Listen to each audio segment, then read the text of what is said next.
Chapter 664. At the western border of Huaxia, there was a culture and customs of a foreign land, with merchants from all over the world coming and going. In the hundreds of miles of barracks at the border, the army trained day in and day out. For many years, the army had been in a state of constant preparation for war. Yu Qianqiu quietly appeared at the back of the main tent. When the cultivators he sent saw him, they were surprised at first, then happy, but when they wanted to salute him, he waved his hand to stop them. Gently pulling the curtain aside, he saw Shi Wenguang and his son sitting around the table, gesturing with their hands to draw a map. Just as Yu Qianqiu was about to step out, he suddenly heard Shi Yintian muttering, "Father, are we really going to keep waiting like this? The army has been training like this for a long time. Everyone will get tired. It's not good for the morale of the army." "Shut up, Mr. Yu will naturally have arrangements." Shi Wenguang signaled to the back of the tent with his eyes, hinting him not to speak carelessly. There were still people sent by Yu Qianqiu. Then he said in a low voice, "Don't think I don't know. You've been secretly sending a group of people back to the capital. What are you planning?" "I knew I couldn't hide it from father." Shi Yintian smiled bitterly. "I've sent people back to spy on the situation, to see if there's a chance to bring everyone back. Our family has been separated for too long. It's not a good idea to continue like this." Shi Wenguang also sighed and shook his head. "It's easier said than done. The imperial court has probably sent people day and night to keep an eye on them.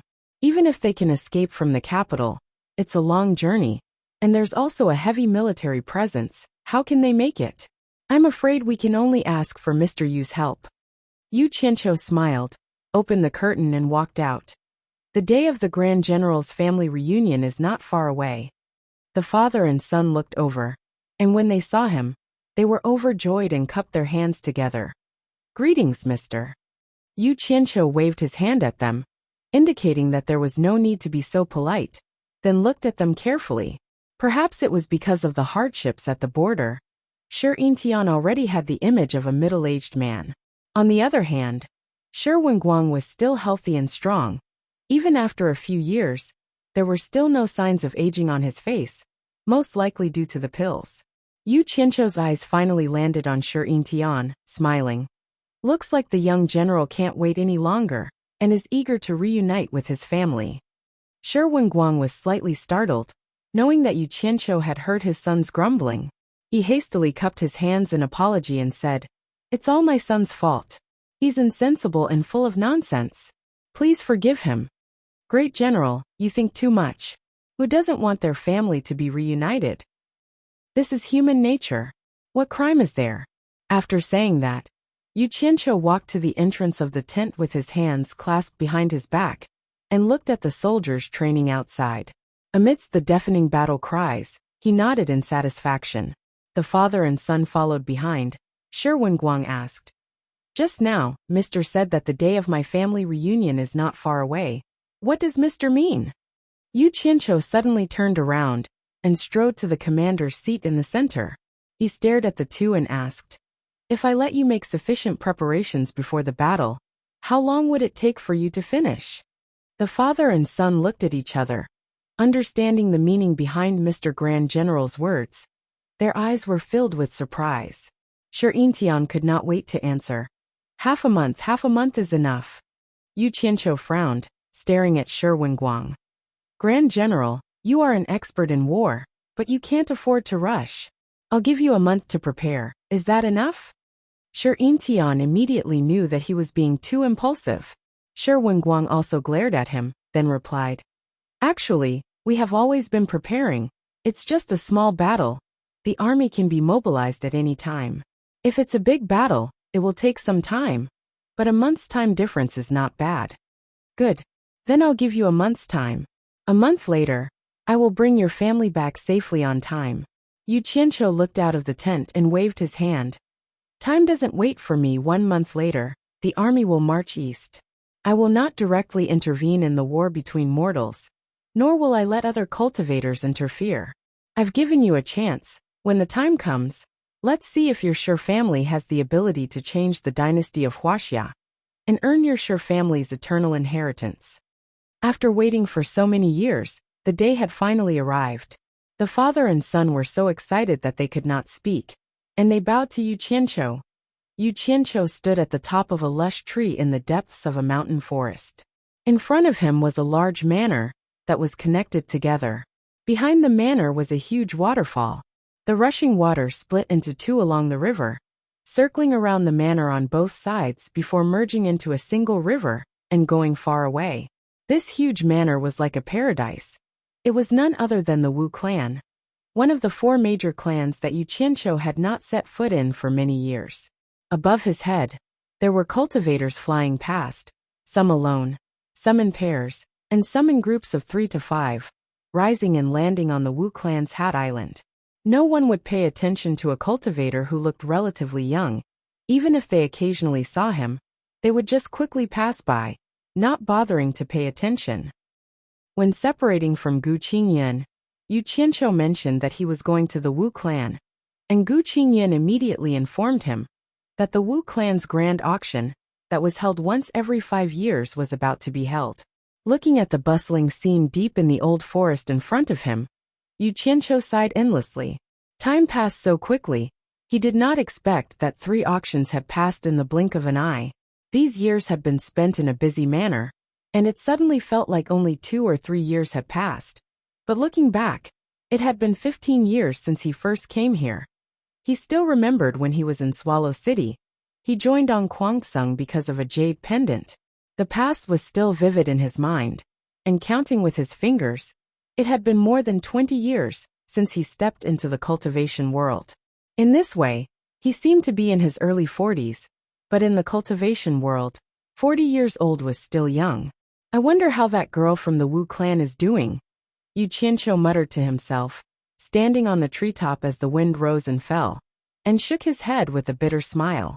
In fact, because he had the golden bead, he could come here to see that girl every day, but he did not do so, and devoted all his energy to the great cause of scheming against others. Could it be that she was already married? After thinking about it, he felt that it was unlikely. This era was different from his previous life, and Wu Lixue had already been branded with his, Yu Qianqiu's mark. She could not be married at will. But because of this, he wanted to use the opportunity of the Wu clan's auction to make a high-profile appearance and announce that he had returned. Now he was a little afraid of seeing that girl's sad eyes when he went to the Wu clan. We have to meet anyway. At worst, I'll just get beaten up by that girl, and it's okay if I die. Yu Qianqiu gritted his teeth, jumped off the treetop, and flew quickly to Hat Island. Being on the streets of Hat Island, Yu Qianqiu looked around, and there was not much change. Looking left and right, he walked in the bustling crowd, and no one paid attention to him. After all, not everyone had seen him with their own eyes. But it was not that no one had not seen him, so. Suddenly, someone on the street let out a long cry of surprise. Damn it! I thought no one would recognize me after making a high-profile appearance. Yu Qianqiu criticized in his heart, and continued to walk his own path, and let others be surprised. The passers-by followed the surprised person's gaze, and immediately, someone couldn't help but exclaim again, "It's Yu Qianqiu!" What? It's Yu Qianqiu? Where? Ah, it's really him. Yu Qianqiu is back. The entire streets of Hat Island were suddenly in an uproar, and the news quickly spread that Yu Qianqiu, who had become the #1 expert below the soul formation stage in a foreign country, had returned. The first reaction of the disciples of the various sects was to run back to the shops of their sects and pass this important news back to their own sections.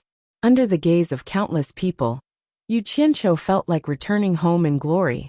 When he walked to the river bridge that had been destroyed in the battle with Luo Qingtian and had been rebuilt, a large group of people from the Wu clan had already flown over.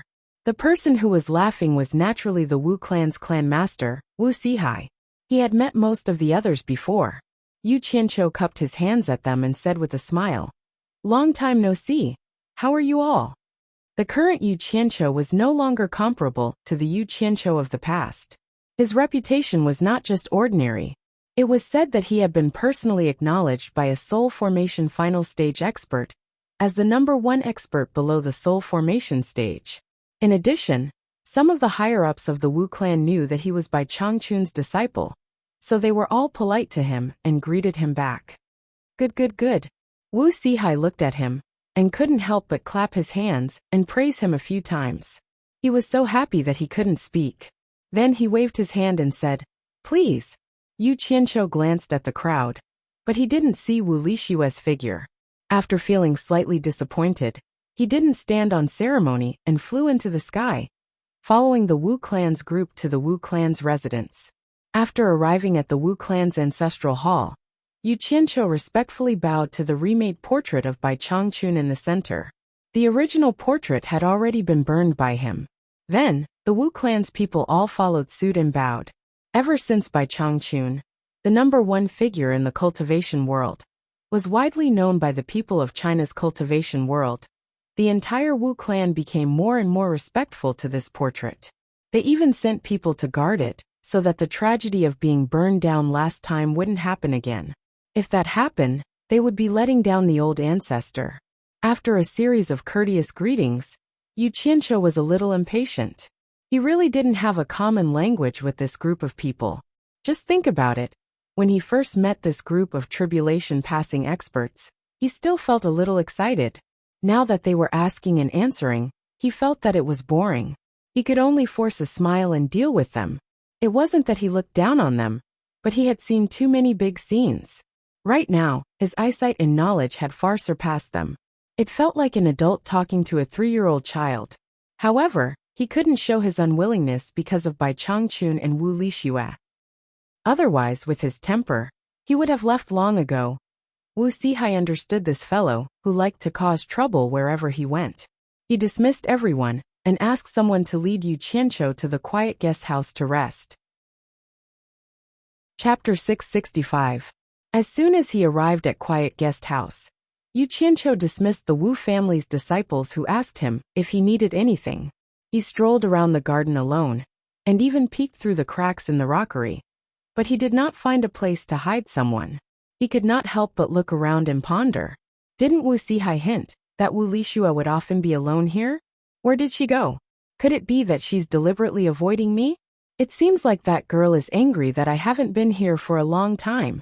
Yu Qianqiu chuckled and ran back to his room, instantly disappearing. When he reappeared, he had already returned to a remote place in Utopia. He closed his eyes and contacted the item he had given Wu Lishue. From Wu Sihai's words, that girl was still thinking about him. In that case, the item he gave her should be with her.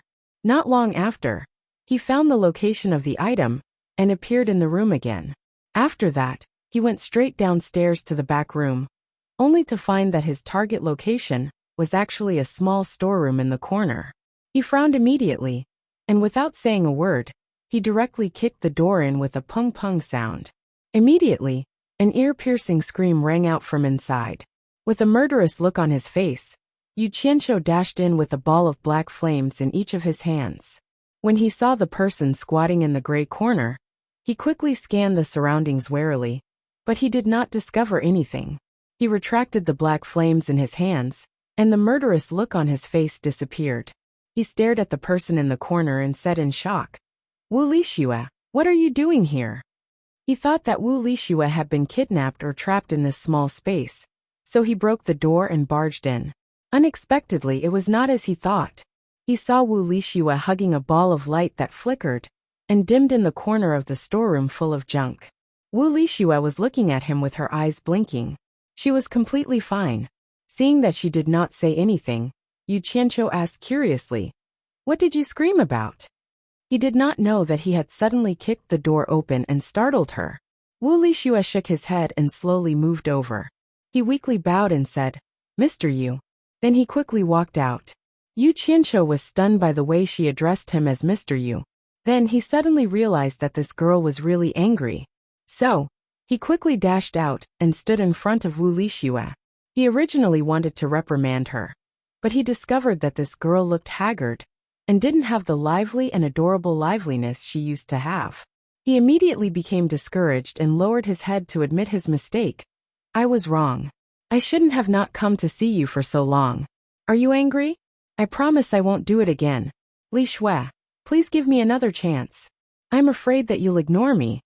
He firmly believed that an innocent girl was easy to educate. She stared at him with her big, unblinking eyes, and immediately became extremely wronged. Her eyes became misty and big drops of tears flowed down. Her shoulders trembled and she choked with sobs. With this cry, Yu Qianqiu felt even more guilty. He immediately pulled her into his arms and let her tears drench his chest. He carefully patted her back and comforted her. Don't cry, don't cry. In the end, the more he comforted her, the sadder she seemed to cry. She hid in his arms and sobbed. I thought you didn't want me anymore. Nonsense, how is that possible? Yu Qianqiu coaxed her like he was coaxing a child. The sisters in the family all say that you're now a great person in the cultivation world. You don't like a woman like me and won't want me anymore. Wu Lixue kept sobbing and complaining. It seemed like she had heard a lot of gossip. Damn it! Who's the one who's talking nonsense? Yu Qianqiu pushed her shoulders away with a murderous look and said fiercely, Who's the one who said that? Bring me to her and I'll kill them all. Let's go now. He turned around and walked away as if he was really going to kill someone. With this scare, Wu Lixue immediately stopped crying.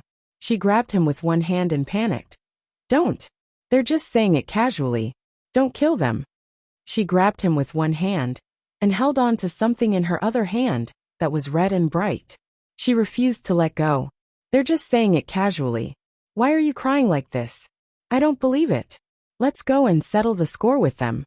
Yu Qianqiu looked like he wouldn't stop until he killed a few people.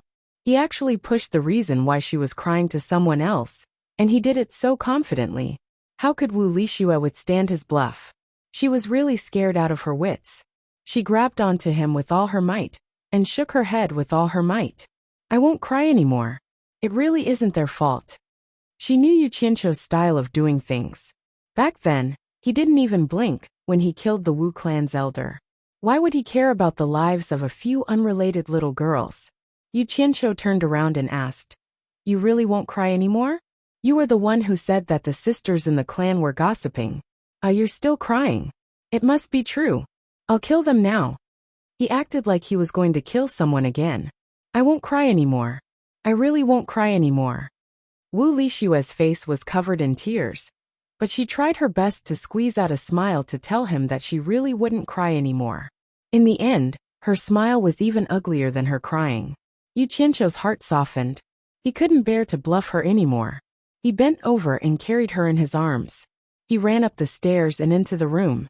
As soon as she was carried into the room, she thought of what he was going to do. She immediately said shyly, What are you going to do? Sure enough, Yu Qianqiu laughed sinisterly and said, What else do you think I'm going to do? I haven't seen you for a long time. Naturally, I want to make up for what I owe you. Wu Lixue's exclamation immediately sounded in the room. Then Yu Qianqiu complained, Let go. Why do you keep holding this broken egg? Just throw it away. I can't throw it away. This is the first thing you gave me. Damn it. It's inconvenient for you to keep holding this. Don't snatch it. Grandaunt, can you let go first? It won't be too late to hug it after we're done. Then there was a dong-dong sound in the room. It was the sound of something being thrown to the ground and rolling around. Hey, what is this? Wu Lixue's surprised voice came from the room. Hee, it's fun, right? This is the water art that I cultivate. I'll help you wash your flowery face first. Then we'll take a bath together. The sound of water splashing could be heard. Then, the room was filled with Wu Lixue's cheerful laughter and Yu Qianqiu's sinister laughter. It seemed that the two of them were having a great time playing in the water. After a while, the window upstairs was opened. A small pool of water smashed into the garden with a bang and thoroughly watered the flowers and grass. Then the window was closed tightly. There was a chaotic and unbearable sound coming from inside. It was really like a spring sleep without waking up. Until noon the next day, the sound of someone waking up lazily came from the room after a night of soul-stirring battle. No one knew what Wu Lixue was muttering. After a while, the sound of water splashing could be heard in the room again. It seemed that the two of them were playing in the water again. After a long time, the window opened and another pool of water smashed into the garden with a bang. After tossing and turning, the two of them always hid in the room to do things. It wouldn't be nice to say that. So the two of them decided to go out and take a stroll. Yu Qianqiu was lying on the bed half naked. He first drooled as he admired the beautiful scene of Wu Lixue's beautiful figure wearing clothes. One must know that Wu Lixue's impressive breasts were the biggest reason why he was attracted to her in the first place. Only after he was satisfied with the sight did he slowly wrap himself up. When they were about to leave, Yu Qianqiu saw Wu Lixue hugging the dinosaur egg that had rolled under the table. That thing had been adding color to the two's arduous battle the whole night. Yu Qianqiu had looked at it several times while they were fighting. He couldn't help but ask curiously, "Why are you always hugging it? Don't tell me you want to learn how to hatch eggs like a hen?" Wu Lixue opened her eyes wide and pouted. "When you're not here, it's always with me. I've gotten used to hugging it over the years." Yu Qianqiu smiled embarrassedly. He reached out his hand and said, "Then let me hug it too." Wu Lixue gave him the egg. He hugged it and looked at it carefully. Ever since he bought it for Wu Lixue, this was the first time he looked at it carefully. He walked to the window and looked at it under the sunlight. He couldn't see what was inside. He wanted to use his divine sense to check, but found that it couldn't penetrate. He couldn't help but scratch his head. "Strange, why is this thing glowing?" He turned around and asked, "Have you ever thought of opening it to see what's inside?" Wu Lixue shook her head. "I'll break it if I open it. This is the first thing you've given me. Why don't we open it now?" Yu Qianqiu asked. Wu Lixue shook her head resolutely. But Yu Qianqiu's curiosity was aroused. He even dared to barge into the underworld cave. How could he stop him? He said to Wu Lixue with a serious expression, "Have you ever thought that there might be some treasure inside? The treasure inside is the real thing I'm giving you." Wu Lixue was startled. Hearing him say that, her expression seemed to be a bit tempted. She asked suspiciously, "Is there really a treasure inside?" Yu Qianqiu nodded seriously. He patiently said, "From my experience in the cultivation world, there's a high chance that there's a treasure inside. How about we open it and see?" Wu Lixue was tempted by his words. She said, "If there's no treasure inside, then promise to give me something else as compensation." "No problem." Yu Qianqiu laughed. Since he had already convinced the owner of the dinosaur egg, he didn't hesitate to chop the egg. Puff! Yu Qianqiu's face twitched. He slowly pulled his hand back from the egg. His hand was in pain, but the egg didn't react at all. "What's wrong?" Wu Lixue asked. Yu Qianqiu shook his head. His expression became serious. He began to pay attention to the dinosaur egg. With his current cultivation, even though he didn't use his full strength, his palm strike was enough to split open a large rock. Who would have thought that this thing would be so hard that it didn't react at all? He was now suspecting that this thing might actually be a treasure. In for a penny, in for a pound. Yu Qianqiu's temper flared up. He suddenly started punching and kicking the egg crazily. However, after a long time, the egg didn't react at all. It wasn't just Yu Qianqiu. Even Wu Lixue was shocked. She never thought of breaking this thing, so she didn't know it was so hard.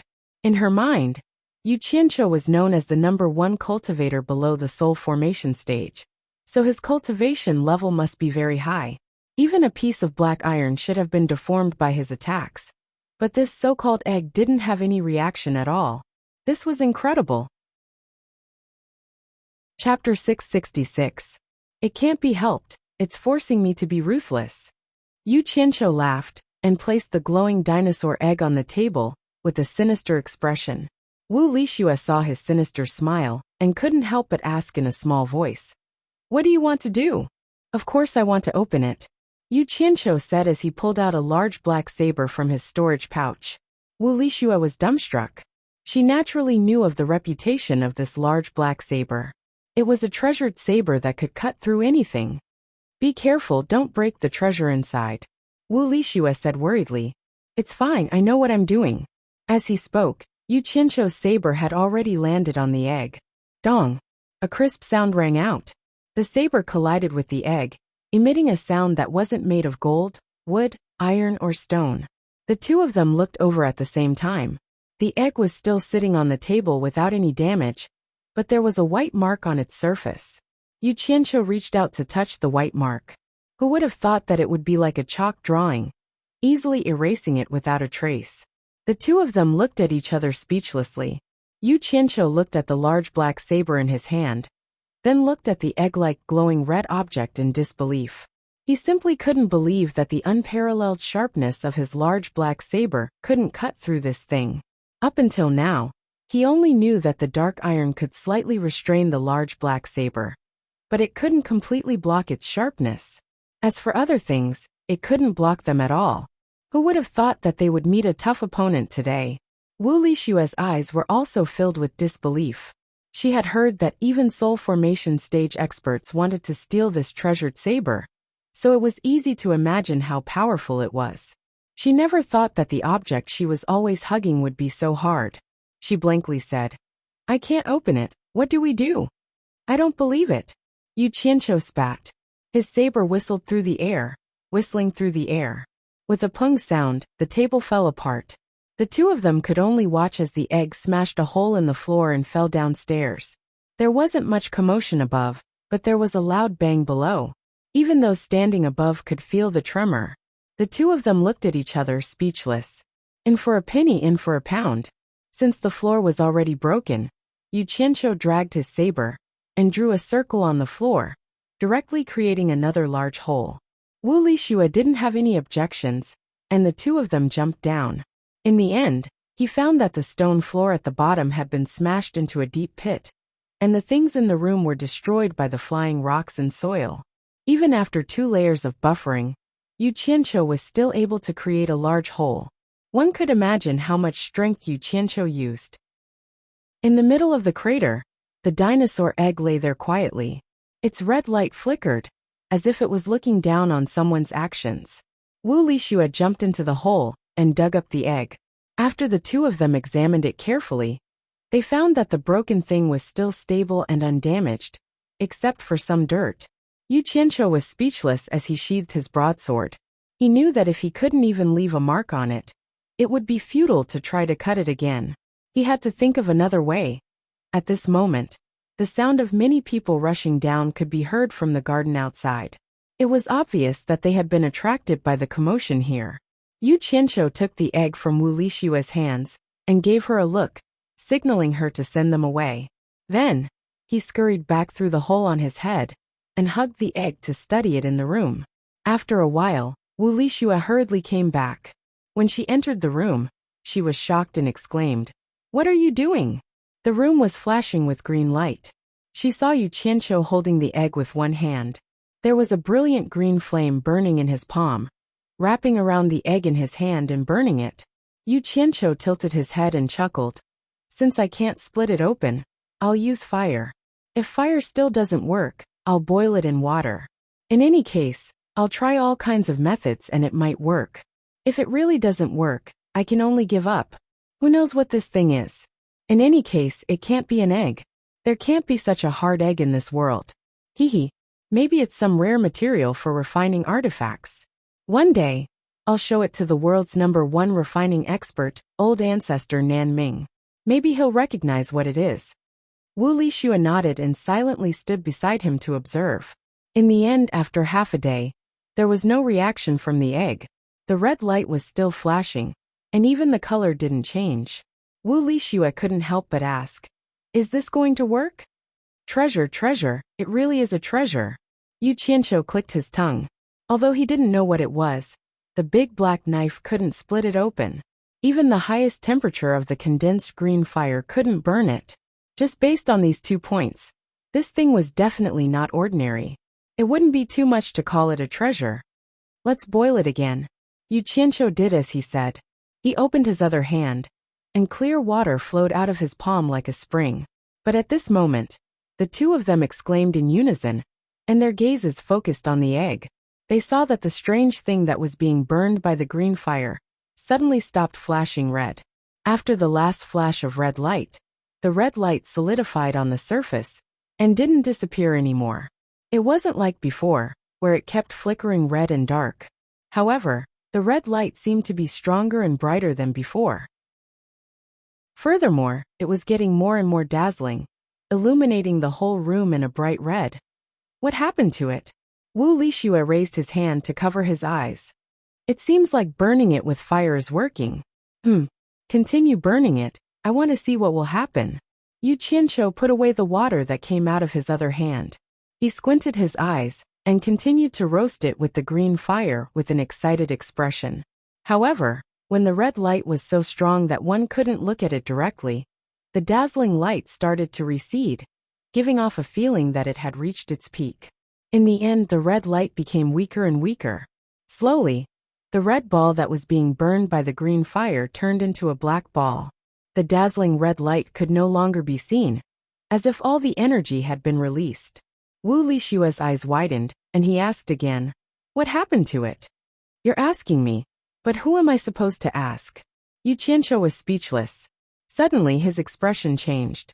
He stared at the egg with his eyes wide open. He couldn't help but exclaim, and the green fire in his palm started to sway. Wu Lishua immediately asked, "What happened? What happened?" Yu Qianqiu tilted his head to look at Wu Lishua blankly, and said in shock, "It seems to be absorbing my green fire." "Ah!" Wu Lishua cried out in alarm. "Then what do we do? Hurry up and throw it away." Yu Qianqiu shook his head and squinted. "Let it absorb, damn it. I'd like to see just what kind of trick it's playing." He did his best to stabilize the output of the green fire. But this black ball of fire was like a bottomless pit. No matter how much it sucked, it would never be full. It consumed most of the green fire elemental energy stored in Yu Qianqiu's body. But it was still absorbing. The green fire elemental energy in his body probably wasn't enough.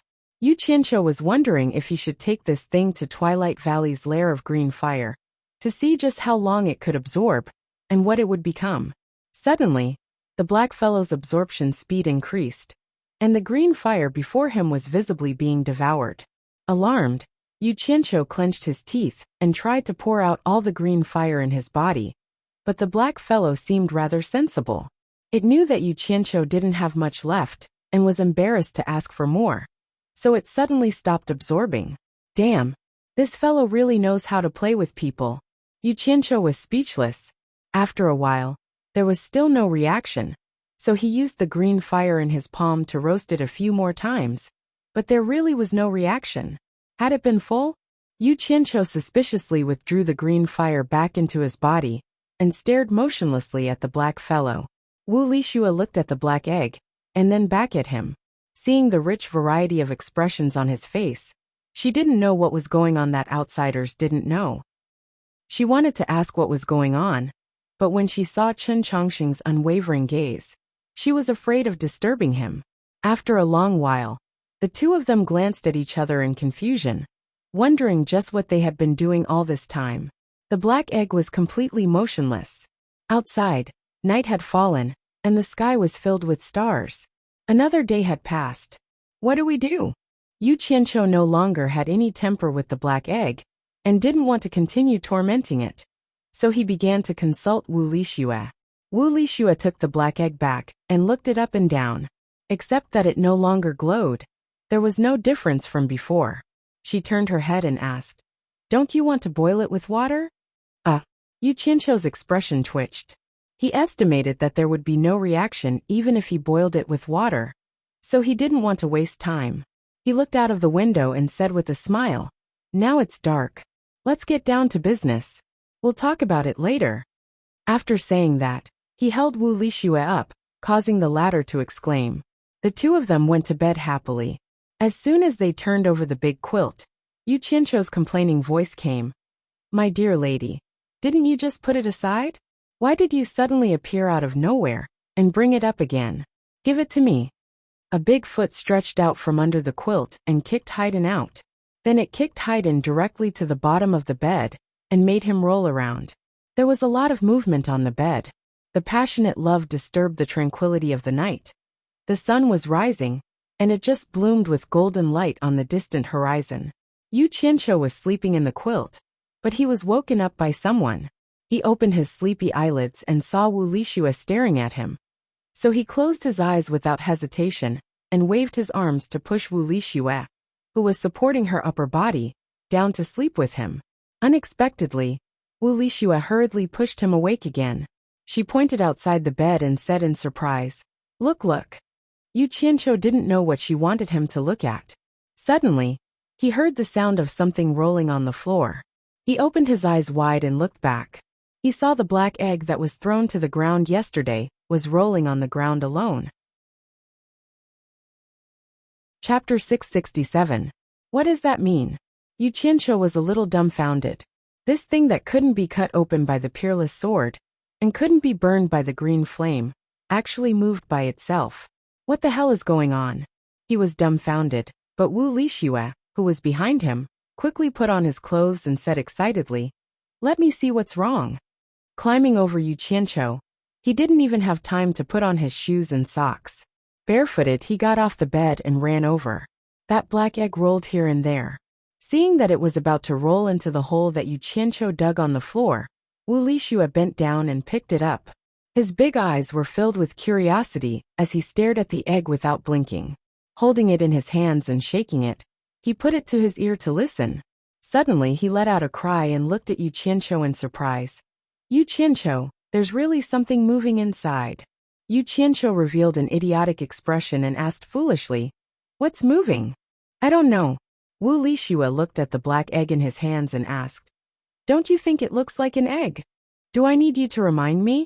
Not only does it look like an egg, but it also looks like a dinosaur egg." Yu Qianqiu sat up on the bed and rubbed his chin, as he imagined the scene of a Tyrannosaurus Rex hatching from the egg, and him taking it for a ride everywhere. But after thinking about it, he felt that it wasn't right. A dinosaur egg shouldn't be so tough that he couldn't open it no matter how hard he tried, right? Without any hesitation, he put on his clothes and jumped off the bed. He reached out and said, "Let me see." Wu Lixue handed the egg to him, who knew that when he held it in his hands his expression changed.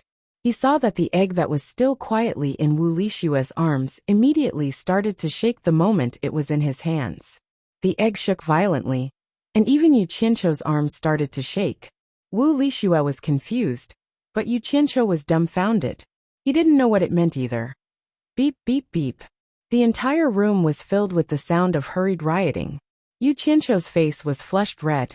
He used all his strength to hold on to the egg, and the man and the egg began to compete with each other. The egg in his hand reminded him of the pile drivers from his previous life. It was the kind of rapid vibration. In the end, Yu Qianqiu's whole body shook along with the egg in his hand. He held his breath and said, "You're so strong. I can't hold it anymore." F***CKU. Hey Dan was directly thrown out by him. It hit the wall with a ping sound, and then hit the ground with a bang sound, rolling around. The strange thing was, as soon as the thing left Yu Qianqiu's hand, the do-do-do vibrating sound disappeared. The black egg rolled on the ground and stopped moving.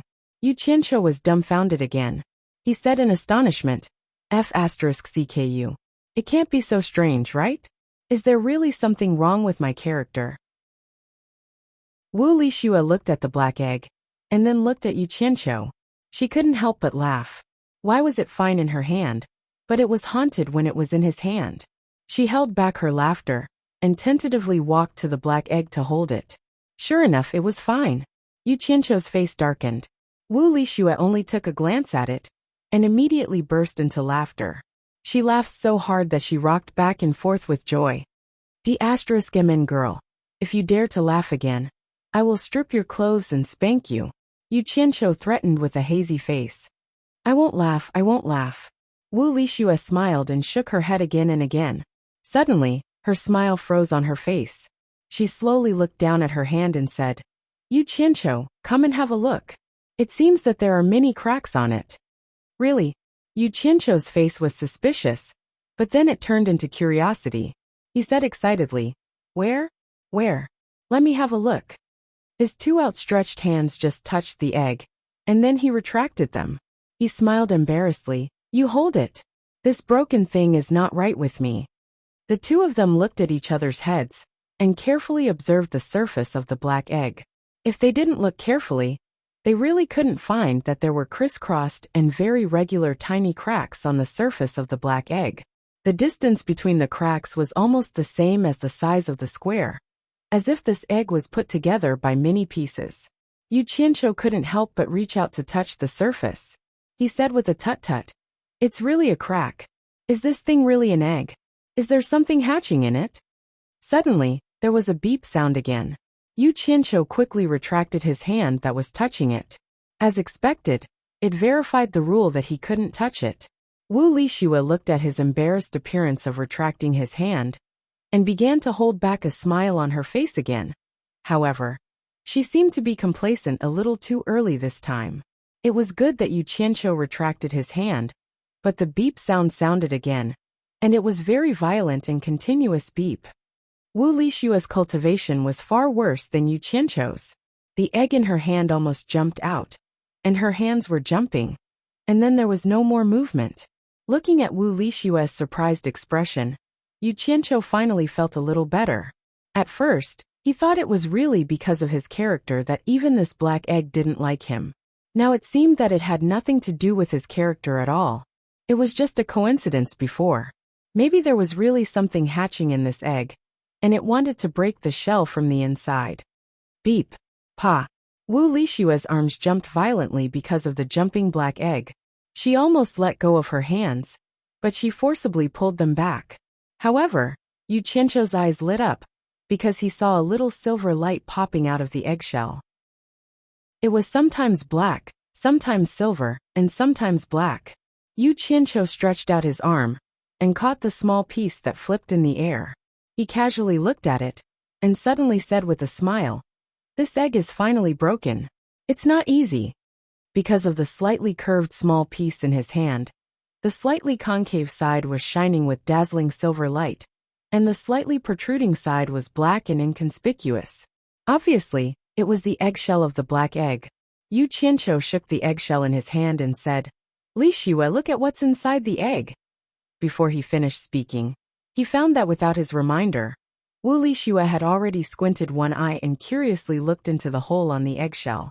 As she looked, she muttered, "Yu Qianqiu, I can't see clearly, but it's really beautiful inside, as if there are many colorful stars shining. Let me take a closer look."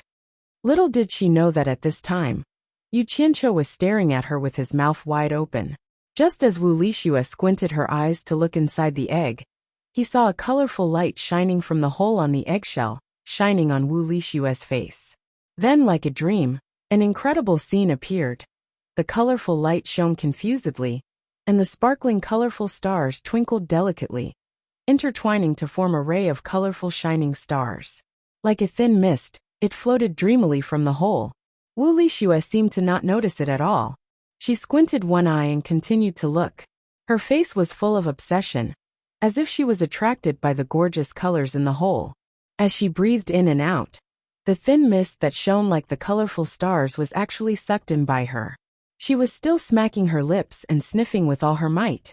She said, "What is this? It smells so good. Yu Qianqiu, do you smell it?" She took a few deep breaths, in an intoxicated manner. As the first wisp of colorful shining mist was sucked in by her, countless colorful light spots that floated in the air began to gather on her body. Slowly, it started from her head and gradually covered her whole body. Yu Qianqiu swallowed his saliva with difficulty. He didn't smell any fragrance, but he felt that the room was suddenly filled with an ancient and rich aura. It was very, very ancient. It made people have the urge to bow down and worship. What did he see at this time? The Wu Lixue in front of him was like a goddess who was shrouded in dreamy colors. She was barefooted, stepping on the colorful stars, and her whole body was shining with a holy light. More and more colorful star mist gently coiled around her body, and gradually condensed into a pair of almost illusory wings behind her. The ancient aura on the wings was especially dignified. It was the kind of ancient and incomparable noble aura, as if she was an eternal royal family. The colorful light in the room shone brilliantly, and the colorful wings that shone with the stars slowly spread open and gently flapped. Yu Qianqiu even had an illusion that Wu Lixue was about to spread her wings and fly away, flying to the eternal stars in the universe. Wu Lixue was still looking at the hole with a face full of excitement and curiosity. She didn't seem to know the changes that had happened to her body. Yu Qianqiu only felt that his mouth was dry.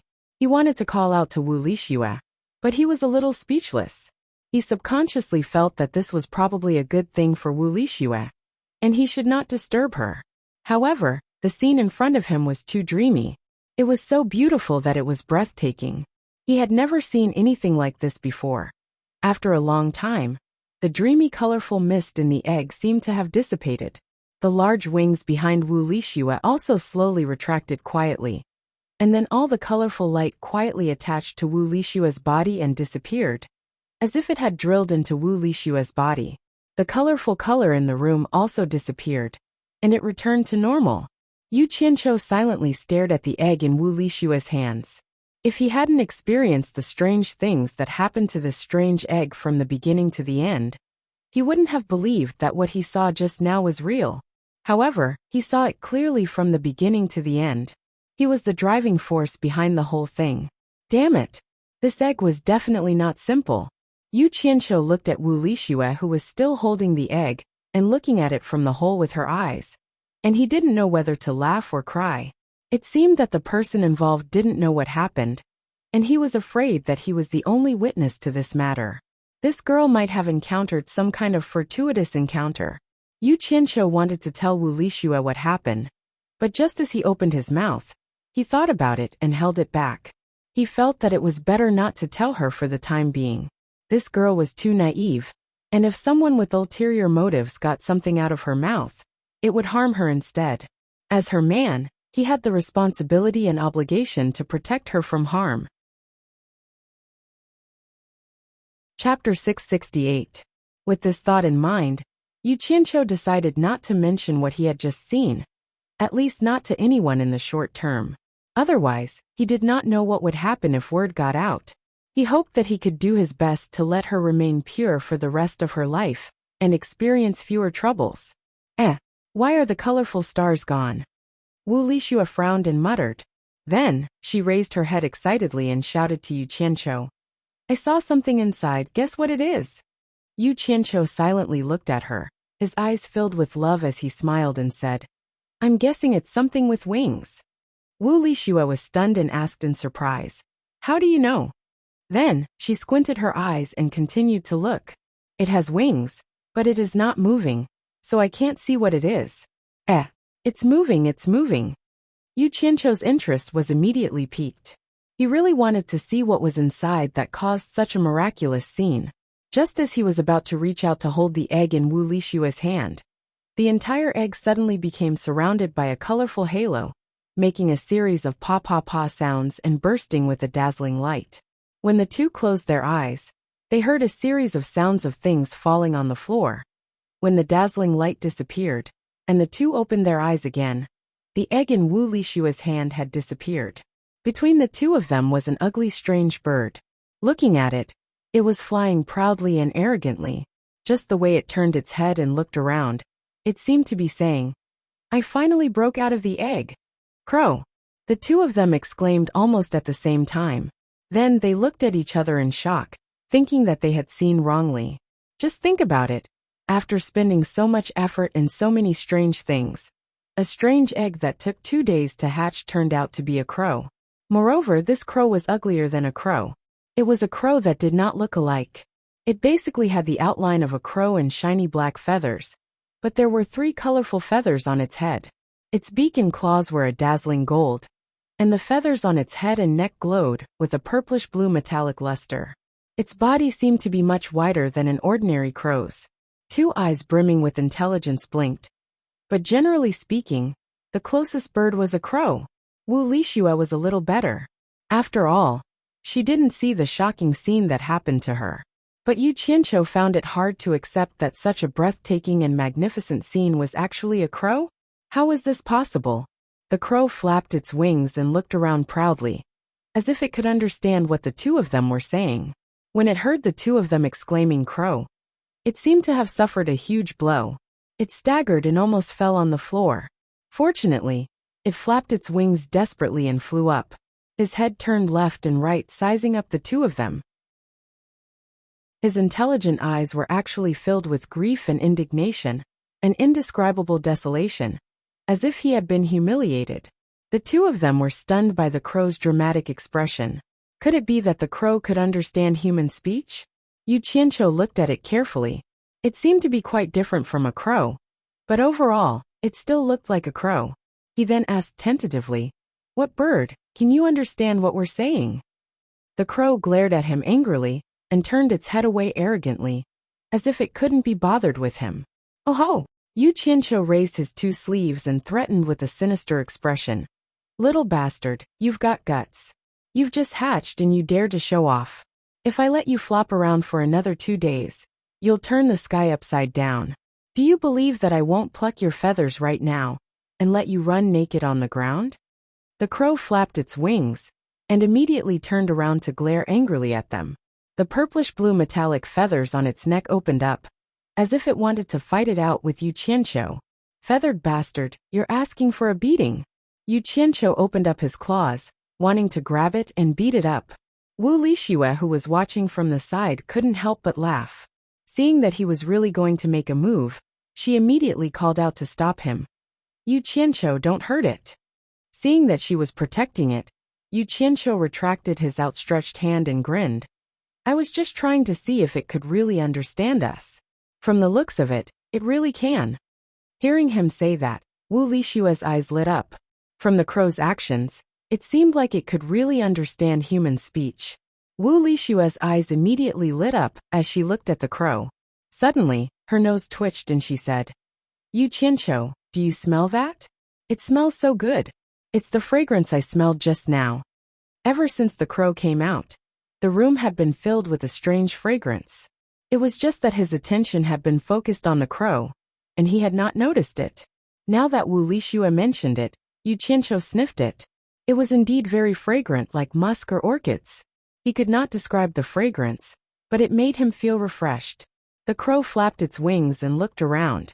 Suddenly, it landed on Wu Lixue's shoulder and rubbed its head intimately on her hair.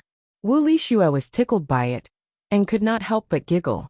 She raised her hand and stroked its smooth feathers. The crow's expression immediately became peaceful. Yu Qianqiu rubbed his chin and looked at the bird. No matter how he looked at it, he did not feel comfortable. A beautiful lady with a crow perched on her shoulder. It was indeed a strange sight. His gaze was suddenly attracted by the shiny silver eggshells on the floor. He walked around the room and picked up all the eggshells that were scattered on the floor. Every time he picked up a piece, he would secretly circulate his energy to test it. In the end, he found that it was still extremely hard. With his level of cultivation, he could not do anything to these eggshells. After testing it, he was a little shocked. He thought that the eggshells had softened after hatching, but he did not expect them to still be so hard. Just think about it. He could not open them even after spending so much effort, but this stupid crow managed to open them. How strong was this stupid bird? Yu Qianqiu looked at the crow solemnly. It was said that one could not judge a person by their appearance, but he did not expect that birds could not be judged by their appearance either. It looked ugly, but it was actually quite capable. Yu Qianqiu started to ponder. What kind of bird was this? After thinking about it, he even searched through some of the myths and legends, but he could not think of any bird that looked like a crow. But one thing was for sure, it was definitely not an ordinary bird. It could be seen from the movements it made earlier. He had just kept the eggshells when he suddenly heard a concentrated piu-piu sound coming from the air outside. The two of them looked at each other and did not know what had happened. They walked to the window and opened it. They saw countless different kinds of birds circling in the sky, and there were more and more of them coming from afar. What's the meaning of this? Yu Qianqiu was puzzled. In a flash, he directly jumped out of the window and flew to the roof of the quiet guest house. Wu Lixue also rushed up. The two of them looked around and were instantly stunned. The Wu clan was originally located in the vast mountains, so there was naturally no lack of all kinds of birds in the surrounding forest. But now, the sky above the Wu clan was currently filled with thousands of different kinds of birds, filled with all kinds of chirping sounds. The spectacular colorful scene floated in the sky like flowing clouds. At this moment, not only the two of them, but the entire Wu clan had also come out. They all stared at the sky in astonishment, not knowing what had happened.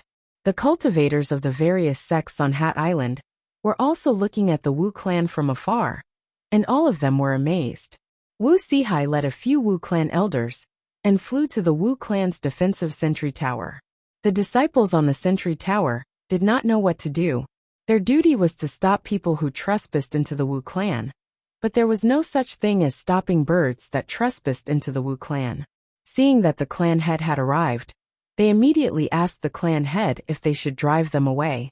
Wu Sihai looked around and looked into the distance.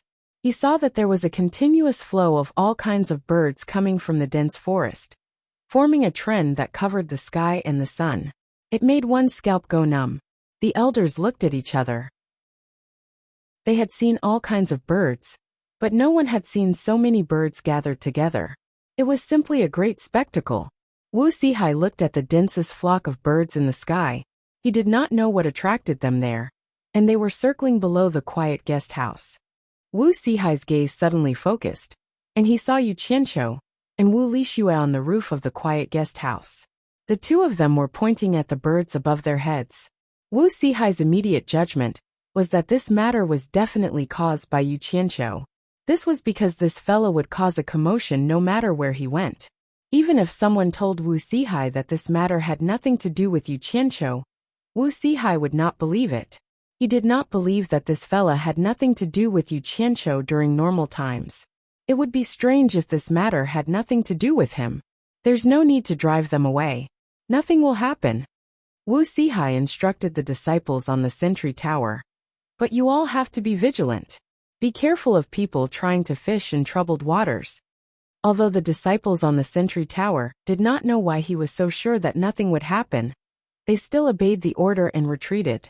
Women were naturally fond of small animals, and birds with colorful and beautiful feathers were more attractive to them. At this moment, Wu Lixue was jumping excitedly on the roof. Although she lived in the mountains and had seen many birds, there were many birds in the sky that she had never seen before. Their bright feathers were dazzling. Wow! Look, it's so beautiful! Wu Lixue pointed at a pheasant that had just flown over her head. It had colorful feathers, and a long tail of colorful feathers. It was like a peacock spreading its tail in the sky. Yu Qianqiu stammered perfunctorily. He rubbed his chin and stared at the sky. No matter how he looked at it, he found it strange. What made him feel the most strange was that some birds were natural enemies. For example, there was a vicious eagle mixed in the flock of birds. However, at this moment, they were coexisting harmoniously in the sky. It really did not make sense. Wow! That one is so beautiful. Wu Lixue pointed at the sky and exclaimed. Yu Qianqiu tilted his head and glanced at her. He inadvertently saw that the crow on her shoulder glanced at the bird she pointed at. It revealed a disdainful look, as if it was mocking. This was considered beautiful. Chapter 669. Yu Qianqiu couldn't help but chuckle. Why did it feel like this crow was jealous? You think you're worthy of mocking others with your black feathers? Xiao Xiao was stunned again, looking at the flock of birds in the sky, and then at the crow. She couldn't help but reveal a face full of suspicion. Could it be that it attracted all these birds? The more she thought about it, the more likely it seemed. The scene of the crow's birth was too eye-catching. It probably wasn't impossible for it to attract tens of thousands of birds. Otherwise, it wouldn't make sense for a flock of birds to come and congratulate it the moment it appeared. Looking at the various birds chirping happily overhead, it seemed like they were here to celebrate. I say, crow, think of a way to make them disperse. It's too rude to block others from sunbathing. Yu Qianqiu said tentatively. In the end, when the crow heard this, it shook on Wu Lixue's shoulder and staggered, almost losing its balance. It glared angrily at Yu Qianqiu, seeming to be very disgusted by someone calling it a crow. Wu Lixue turned around and asked in surprise, You said it can disperse the flock of birds in the sky? Yu Qianqiu shrugged, indicating that he couldn't be sure. The crow seemed to be very unhappy with Wu Lixue's belittling of its abilities. Its originally disdainful eyes suddenly became bright and spirited. It stared at the flock of birds in the sky, its body faintly glowing with vibrant colors. Yu Qianqiu was slightly surprised. The crow was still the same crow, but he suddenly felt that its aura was different. Such a small fellow actually had a domineering aura.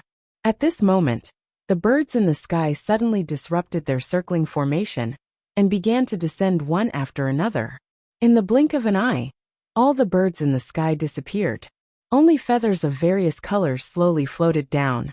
With quiet guest house as the center, there were all kinds of birds everywhere, densely covering every visible corner. Even the roof where the two of them were standing was filled with them. The two of them didn't dare to move recklessly, afraid that if they moved, they would trample a few to death. Not to mention Yu Qianqiu and Wu Lixue. Even Wu Sihai and the others on the watchtower were dumbfounded after witnessing this magical scene. Wu Sihai was even more certain that this matter was done by Yu Qianqiu. However, he was also suspicious of how Yu Qianqiu did it. Could it be that he had learned some kind of beast-controlling technique? Docile pigeons, ferocious eagles, colorful pheasants. No matter how big or small they were, all kinds of birds bowed their heads towards where the two of them stood. Wu Lixue looked at the proud crow perched on his shoulder, his mouth agape in shock. She wasn't an idiot. She naturally understood that it wasn't her, or Yu Qianqiu who made the birds submit, but the crow on her shoulder. Yu Qianqiu looked around at the colorful birds with their heads lowered. An idea flashed through his mind. He remembered an ancient legend from his previous life. Legend has it that there was a kind of divine bird that could make a flock of birds bow down to it. Because of this, a beautiful idiom came into being, which was called 100 birds bow down to the phoenix. However, the phoenix in the 100 birds bow down to the phoenix was a divine bird, the phoenix. Could it be the legendary divine bird, the phoenix? Yu Qianqiu's mind was filled with doubts. If he only saw the scene of its birth and not the crow itself, Yu Qianqiu wouldn't doubt that it was a phoenix, because the scene was very eye-catching. But if someone said that this bird that looked like a crow was a phoenix, he wouldn't believe it even if he was beaten to death. Legend has it that the phoenix was the most beautiful and noble divine bird. Just like the qilin, both male and female were collectively referred to as the phoenix. The male was the phoenix and the female was the phoenix. Generally, regardless of gender, they were collectively referred to as the phoenix. Legend has it that the phoenix's feathers were thousands of times more beautiful than a peacock's feathers. Furthermore, it had the mystical power of immortality and rebirth from the ashes. Because of this, another beautiful idiom came into being, which was called Phoenix's Nirvana. In short, the phoenix was the supreme existence among all the mythical birds. It was immortal and had eternal life. These myths and legends, Yu Qianqiu was very familiar with them in his previous life. Therefore, he immediately denied the possibility that this black-feathered crow was a phoenix. He couldn't help but think of the Wu clan's auction. At that time, it was said that the glowing egg was the egg of a vermilion bird. Could this crow be the legendary vermilion bird? That's not possible. Yu Qianqiu shook his head slightly and denied this guess. Although he wasn't familiar with the legend of the vermilion bird, he knew that it was a hybrid descendant of the phoenix. It was an existence that could almost be compared to the golden-winged roc among the mythical birds. How could it look like a crow? *T. But looking at this tattered crow's eye-catching appearance, it was definitely not an ordinary bird. He didn't know where it came from. At this moment, the crow on Wu Lixue's shoulder suddenly opened its beak and let out a cry. The cry was loud and clear, like a desolate rustling, piercing through the clouds. As a result, Yu Qianqiu, who was close to it, was in a miserable state. He was so shaken that his eyes rolled back, and he almost fell down the stairs. In his daze, he felt a hand supporting him. He subconsciously felt that it was Wu Lixue who had lent him a hand. Yu Qianqiu, what happened to you? Amidst the anxious cries, Yu Qianqiu shook his head and gradually woke up. However, his ears were still buzzing. He squeezed out a smile with a pale face and shook his head at Wu Lixue, indicating that he was fine. Looking around, the flock of birds had already disappeared, leaving only colorful feathers on the ground. In the distance, there was a dense group of flying figures escaping into the forest. Then, he looked at the crow on Wu Lixue's shoulder. It was staring at him with a mocking gaze, as if it was a punishment for him calling it a crow. Yu Qianqiu's expression twitched. It was really hard to believe that this little guy would scare people the moment he opened his mouth. It was really amazing with a single brilliant feat. The power seemed to be almost on par with Bai Changchun's cold snort. Or maybe it was the result of him standing too close. If he hadn't seen it with his own eyes, he wouldn't have imagined that the sound that almost knocked him unconscious was the result of this stupid crow's cry. Then, he saw Wu Lixue holding his arm with a worried expression, but it seemed like she was completely fine. Yu Qianqiu immediately glared at the crow angrily. This was definitely revenge. Otherwise, how could Wu Lixue, whose cultivation was lower than his, be completely fine while he was almost knocked unconscious? Yu Qianqiu and the crow on Wu Lixue's shoulder looked at each other. The former's eyes were filled with anger, while the latter's eyes were filled with ridicule. Little did they know that Wu Sihai and the others in the sentry tower in the distance were staring at them in shock. The crow's cry had driven away all the birds, immediately attracting their attention. Based on their experience, they could immediately tell that the crow on Wu Lixue's shoulder was not an ordinary crow. At the very least, it was not an ordinary crow. It might even be a legendary spirit beast that was in existence comparable to a soul formation cultivator. Could it be a spirit beast that Yu Qianqiu gave to Shui Er? Wu Sihai was overjoyed and immediately confirmed his guess. This was because he naturally knew whether Wu Lixue had a spirit beast or not. The only possibility was that Yu Qianqiu had given it to her. Otherwise, how could he be so generous as to give a spirit beast to someone else so casually? Thinking of this, Wu Sihai's heart was filled with relief. It seemed like it was not in vain that he had tried to matchmake Shui Er with him. This brat still had a bit of a conscience. You've all seen what happened with your own eyes. The news that should be kept under wraps must be kept under wraps. The reason for announcing it to the public must also be comprehensive. Don't make a fuss that can't be justified. Wu Sihai turned around and said to an elder beside him. The joy on the elder's face had yet to fade. What a joke! With a spirit beast in the family, it was equivalent to having a soul formation cultivator. He immediately cupped his hands and said, "Rest assured, Patriarch. I'll make the arrangements immediately." With that said, he quickly flew away. Yu Qianqiu's furious gaze shifted away from the crow. He thought to himself, just you wait, there's a chance to settle this score. With a flash, he rushed back to his room. Wu Lixue stroked the crow on his shoulder and stuck out his tongue, as if saying, "You've caused trouble." Then he also rushed back to his room. As soon as he returned to his room, he saw Yu Qianqiu lying on the bed with his legs crossed. It seemed like he was still angry. Wu Lixue secretly smiled, knowing that he was in a bad mood after suffering a setback. He didn't disturb him, and continued to play with the precious crow on his shoulder. Ah! Wu Lixue suddenly cried out in pain. Yu Qianqiu suddenly looked over. It would have been fine if he didn't look, but as soon as he did, he became furious. As it turned out, when Wu Lixue had been playing with the crow on his shoulder, the crow had suddenly pecked at Wu Lixue's finger, causing the skin on Wu Lixue's finger to break, and the crow had been licking the blood from its beak, seemingly savoring the taste of the blood. "I'll kill you!" Yu Qianqiu roared angrily, and in a flash he stretched out his claws, wanting to grab the crow on Wu Lixue's shoulder and crush it to death. "Don't!" Wu Lixue was not having it. Instead, he used his hands to block the crow on his shoulder. "Lixue, let me kill it. This stupid bird doesn't look like a good thing. It's bloodthirsty the moment it's born. It's very strange. It's not safe for you to keep it by your side." Yu Qianqiu was furious, as if he wanted to take revenge on Wu Lixue. "No, it didn't do it on purpose," Wu Lixue pleaded. "Yu Qianqiu, can you let it go? It's just a little skin on my finger. It's really not a big deal. Lixue, don't be stubborn. Let me kill."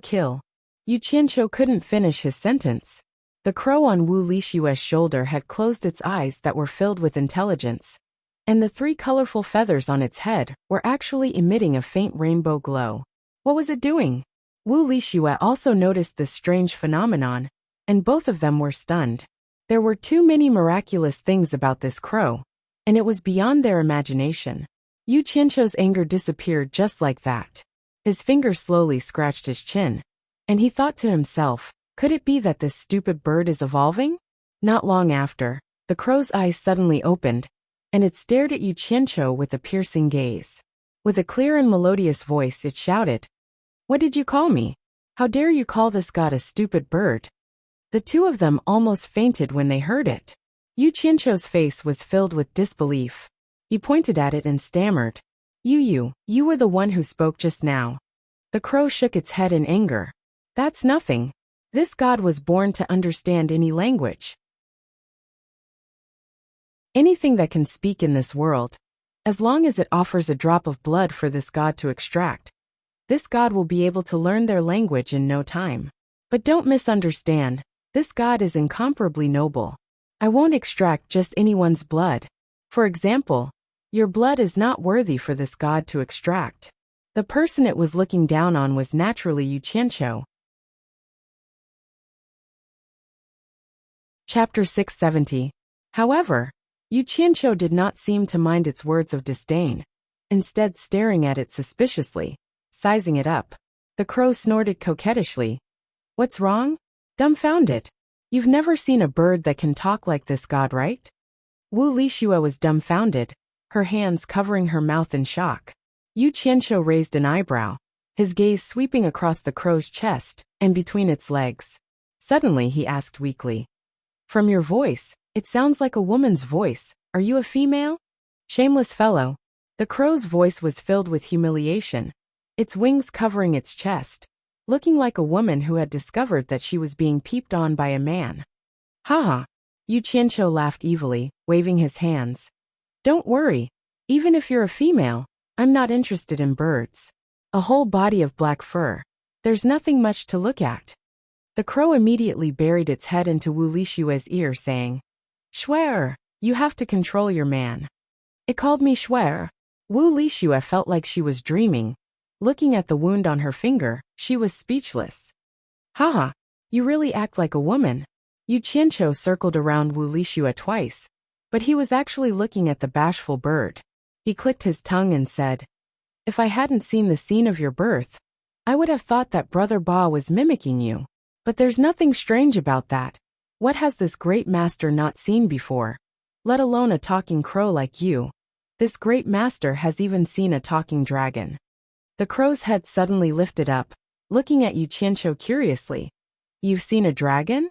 Is there a dragon here? That can't be. Dragons are supreme beasts. How could they appear in the mortal world so easily? This great master can say anything, but I don't know how to lie.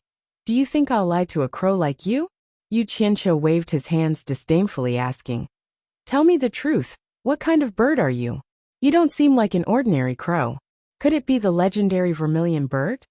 I'm warning you. You're not allowed to call this god a crow in the future. This god is incomparably noble. How can a crow compare to it? As for the vermilion bird, although it's a close relative of mine, it hasn't reached the level of a divine beast. At most, it's a top-notch immortal beast. After the crow waved its single wing in warning, it puffed up its chest and said proudly, Dragons are the supreme divine beasts among the beasts, and I am the supreme divine beast among the birds. My bloodline is incomparably noble. I don't drink unless it's morning dew. I don't eat unless it's tender bamboo. And I don't perch unless it's 1,000-year-old parasol tree. I am the phoenix. Phoenix? You said you're a phoenix? Yu Qianqiu pointed at the crow with his mouth agape, and after a moment of daze, he suddenly laughed out loud, rocking back and forth as he said, A black and swarthy crow like you dares to call yourself a phoenix? Aren't you afraid of biting your tongue? You are not allowed to call this god a crow. The crow said angrily, What right do you have to say that this god is not a phoenix? Yu Qianqiu laughed so hard that tears almost flowed out of his eyes, waving his hands and saying, I'm laughing so hard my stomach hurts. Forget it, I'm not going to argue with you anymore. If you say you're a phoenix, then you're a phoenix. You dare to look down on me? The crow was really angry now. Wu Lixue listened to the conversation between the man and the bird, and the more she listened, the more confused she became, asking, What are you two talking about? What is a phoenix? Standing on her shoulder, the crow stumbled again, staring at her with an aggrieved look and said, Shuer, have you never heard of us phoenixes? Wu Lixue thought for a moment, her face full of confusion as she said, I only remember that the legends say that the vermilion bird is the supreme divine bird, but I've never heard of a bird called a phoenix. Yu Qianqiu was slightly taken aback, Hearing Wu Lishua's words, he really had not heard of the legends of phoenixes in this world. And the only reason he knew about them was because he had the memories of his past life.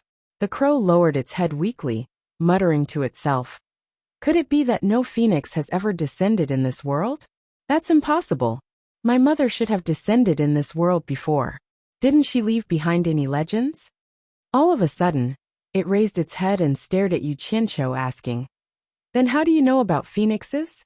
Wu Lishua also looked at him curiously. Yu Qianqiu was taken aback. He couldn't possibly say that he had lived 2 lives right. Immediately finding an excuse, he giggled and said, "Maybe your mother looks just like you, and everyone else thinks of her as a crow. Who would care what a crow's name is?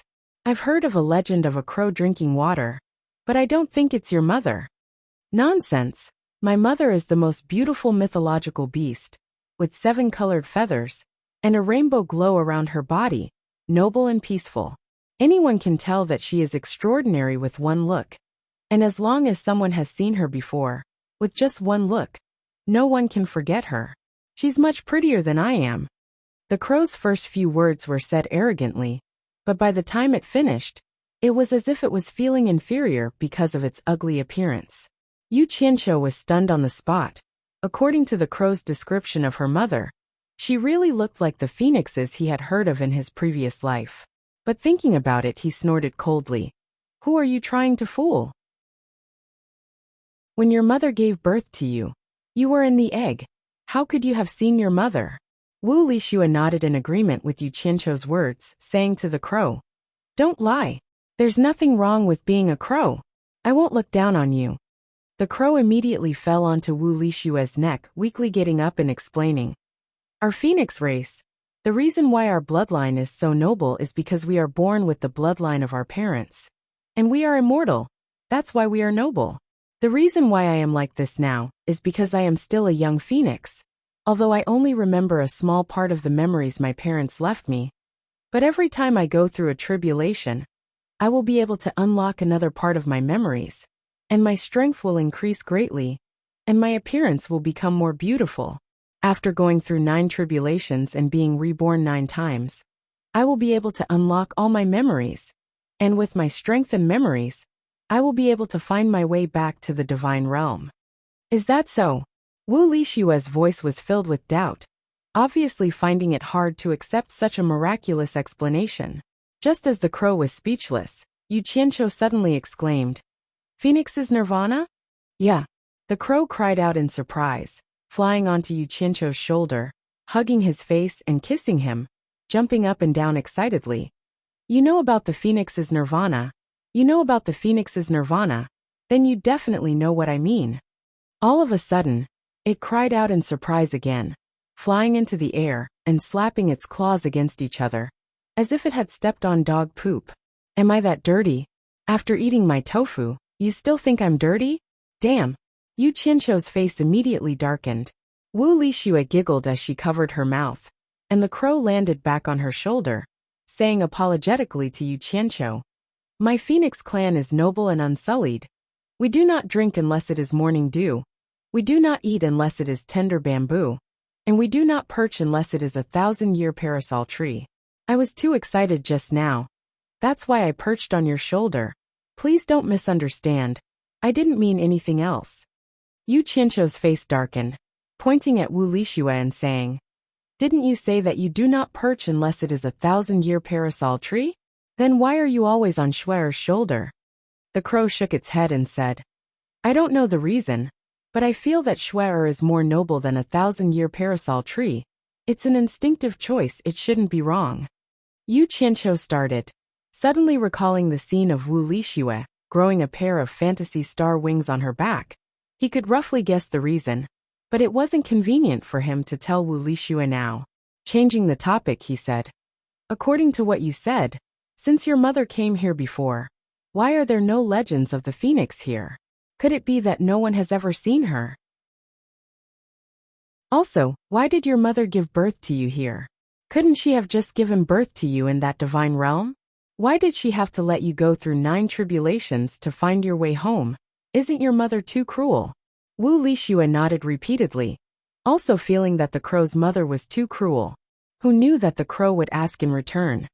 Who said that there are no legends of the phoenix here? Don't you know? Yu Qianqiu was speechless. This question was really hard to answer. The crow continued. Our phoenix race is immortal.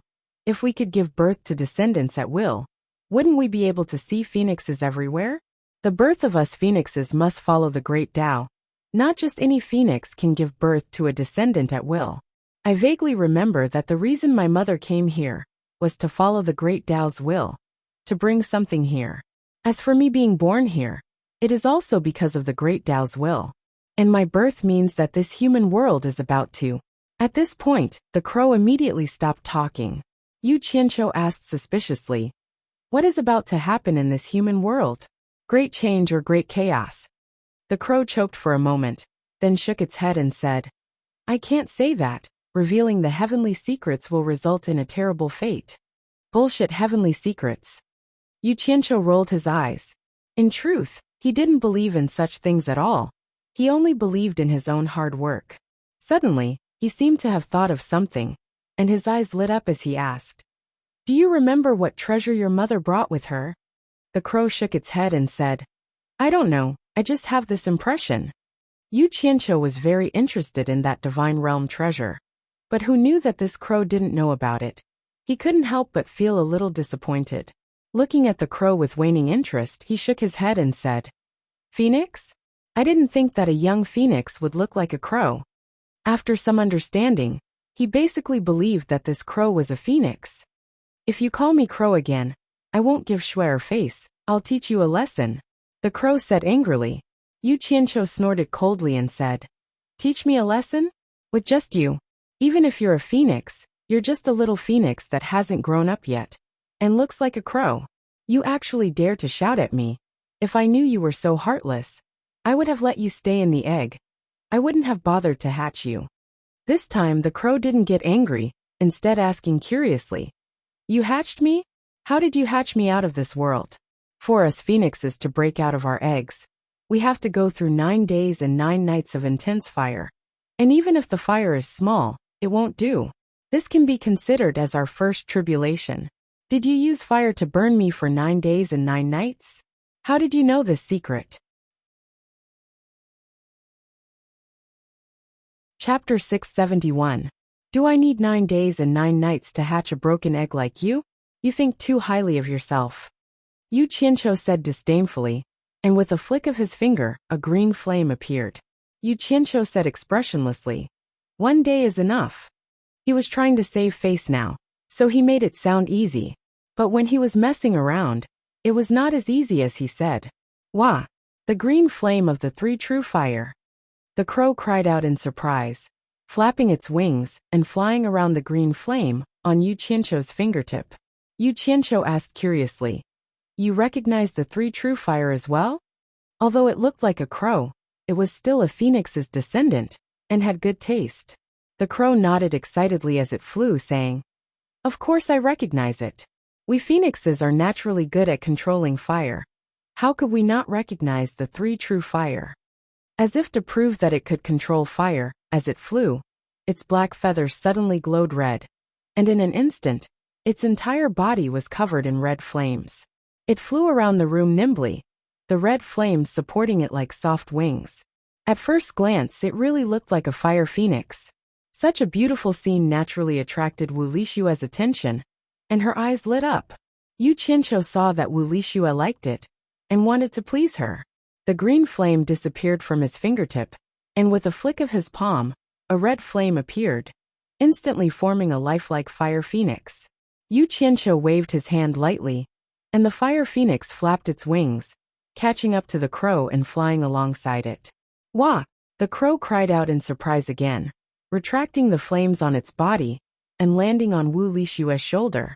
It stared at Yu Qianqiu in surprise and said, so you are also proficient in the art of controlling fire. It's just a little trick. Yu Qianqiu said modestly. He glanced at Wu Lishua, who was following the fire phoenix. He spread out his palm, and a green flame appeared. It instantly turned into a vivid and lifelike fire phoenix. It chased after the red phoenix. So beautiful. Wu Lixue couldn't help but praise. Yu Qianqiu chuckled and said, "There's more." A black flame appeared in his palm, instantly forming a lifelike black fire phoenix. It flapped its wings and flew into the air, joining the flying team. 3 different colored fire phoenixes happily chased each other in the room. "Wow!" the crow cried out again. "The black flame of the 3 true fire. There's even a purple one. What about the purple flame of the 3 true flames? I want to see, I want to see." "What are you looking at? There's nothing left." Yu Qianqiu waved his hand, and 3 fire phoenixes flew over, collided with his body and disappeared. "I want to see it. I want to see it.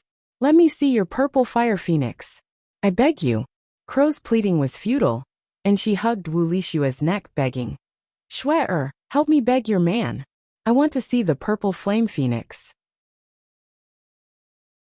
Wu Lixue obviously wanted to see it as well, and her eyes revealed a pleading look as she looked at Yu Qianqiu.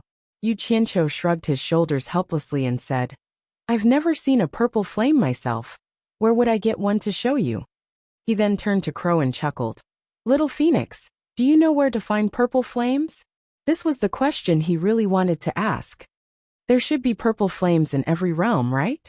It's the source of power that supports every realm, and its power is very great. On the other hand, the green fire and black fire on your body shouldn't be flames of this world. Strange, how did you get your hands on them? The crow recalled and said. Yu Qianqiu waved his hand impatiently and said, "Don't tell me these useless things, just tell me where I can find them." "How would I know? I'm not familiar with this place," Crow said with some grievance. Yu Qianqiu immediately rolled his eyes at him, turning to look at Wu Lixue solemnly, as if he wanted to say something. Wu Lixue was a little nervous under his gaze and asked, "What is it?" "Lixue, I hope you can keep it secret." Yu Qianqiu pointed at Crow and said, "If anyone asks you anything about it, just say you don't know. You can push it to me, and say I gave it to you." Wu Lixue was taken aback, and asked, "I can't tell anyone? Do you want to hide it from my grandfather, parents, and brother?"